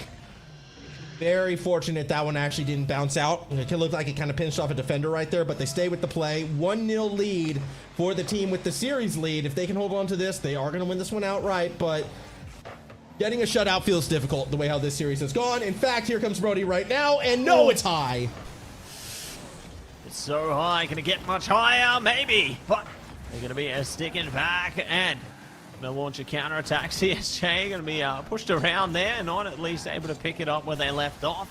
Going to rotate back on this one. Do have CSJ in the goal line there, but everything's going to be slow and steady for the moment.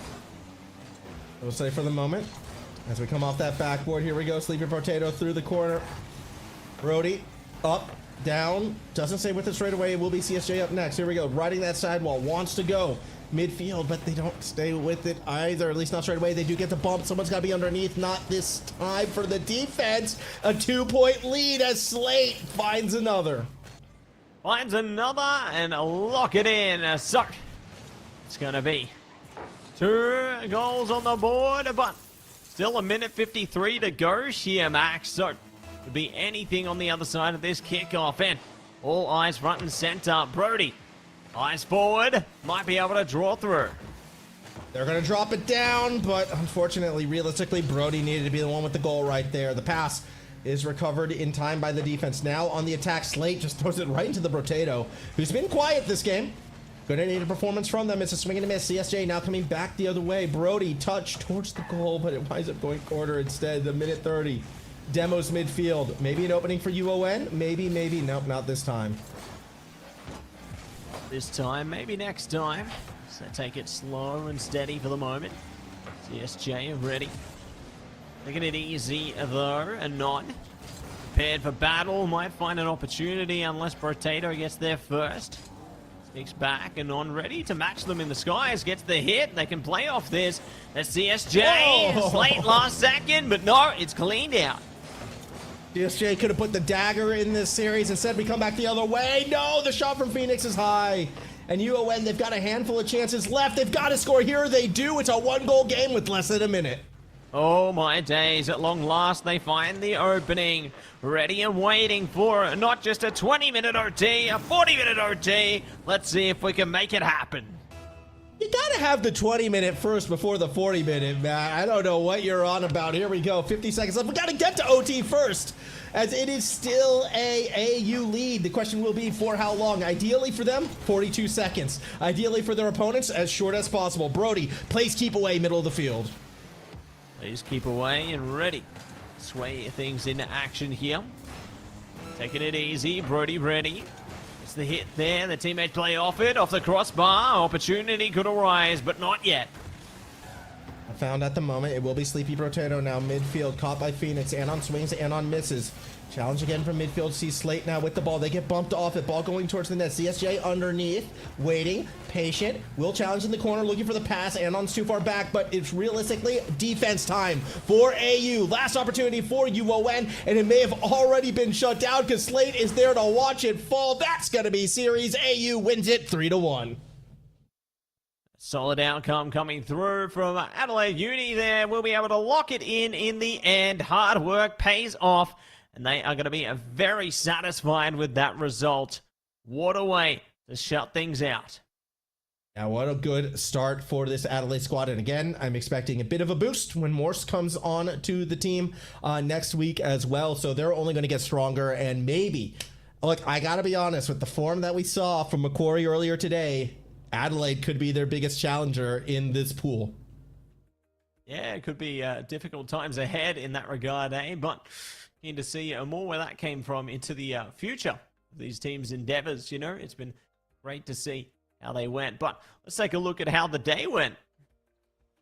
It was a fun day for sure. This, of course, is the group that we didn't get to see play. QUT, UON, UNSW, and RMIT all getting wins. That's where all the sweeps were. They were all in the other division. That's why we did our pool instead of this one, because we wanted the good series, not the 3-0s. Yeah, we like to keep it competitive. You know, we want to see the best of the best. We certainly were blessed with great games to showcase here today, and definitely keen to see more from these teams as the season plays out here. You know, just amazing work coming in so far. Yeah, I mean, Roar, though, like, out of all the teams that we're seeing on the screen right now, Roar is the team I would be most afraid of. UON can be challenging, and QUT had a deep run last season as well. So to see all three of those teams get wins, yeah, I'm not even too surprised to see RMIT as well get a win against the secondary Macquarie team, I believe. So really good for all of them. But here were the matches we saw today. As you can see, no 3-0s, several 3-1s, a couple 3-2s. We had a reverse sweep with the HAL versus UTS. It was a fun night. Yeah, really fun night, wasn't it? I'm very happy to see that these teams have been giving it their all from the get-go here. You know, these early results, they're going to help them as the season progresses. So very excited for how things go. Speaking of how things go, though, here's our standings for the first day. Yeah, as if, you know, you couldn't put it together when we've only had one round and we've seen all the results. This is what it looks like in table form. UON, UNSW, RMIT, all undefeated, all 3-0 sweeps. Realistically, any of these three teams are going to be a threat, and I'll be curious to see which one falters first. Yeah, that's going to be their chance to prove themselves as the season goes out. But this is going to be our Group B standings as well. So we're going to have double first place there for Macquarie, Onyx, and Adelaide Uni. Good start from them. Latrobe and UTS going to be a matched at third place there. One in the same for UNSW, HAL, and UQ at fifth place there. And double 7 for UNB and the Monash Ballers. So slow and steady start, but I'm sure everything's going to transform, going to change as the season plays out. I'm sure, it has no choice but to change realistically. Yeah. Again, it's going to be a 6-week season. We're 1 week down, and my goodness, what a good opening week that was. I'm excited because once those tops of the ladder teams, once our favorites start to go against each other, it's going to be fireworks. Agreed, and fireworks are all I think of when I think of our sponsors. A big shout out to AGON by AOC, the #1 gaming monitor brand in the world. AGON by AOC provide best-in-class monitor solutions for gaming and all other needs. Also, power up your game with the latest HyperX gear at Officeworks. When you need speed, control, and zero distractions, Officeworks has got the tech. Discover gaming gear made to handle serious play. That's it. And a big shout out to none other than Indomie, the noodle partner. Made with high quality flour and selected ingredients and spices, a plate of Indomie mee goreng will certainly brighten up your day. Try any one of the flavors available today from your local grocer or at indomie.com.au. So big shout out to each and every one of our sponsors there, Max. You know them, you love them. We couldn't do it without them. But you know what else we got to shout out, Max? What else is it? Our crowd, the lovely people in the Twitch chat for having one of the more active and one of the most fun streams we've had in a good while, turning out for day one of the Elite Series. I want to shout them out. Oh, you should. We love our fans there. And if you liked what you saw today, everybody, make sure you check out AU Esports League on all of our social medias here, whether it's, on X, YouTube, Facebook, TikTok, whatever it is, we are on it. So make sure you check it out to see all the best action from our competitions. But that's going to be all from me and Max for today, everybody. An amazing first day of competition here for the AEL University Elite Series Rocket League. And we're going to be back same time, same place next week with even more fiery action. You don't want to miss it, and we'll see you there.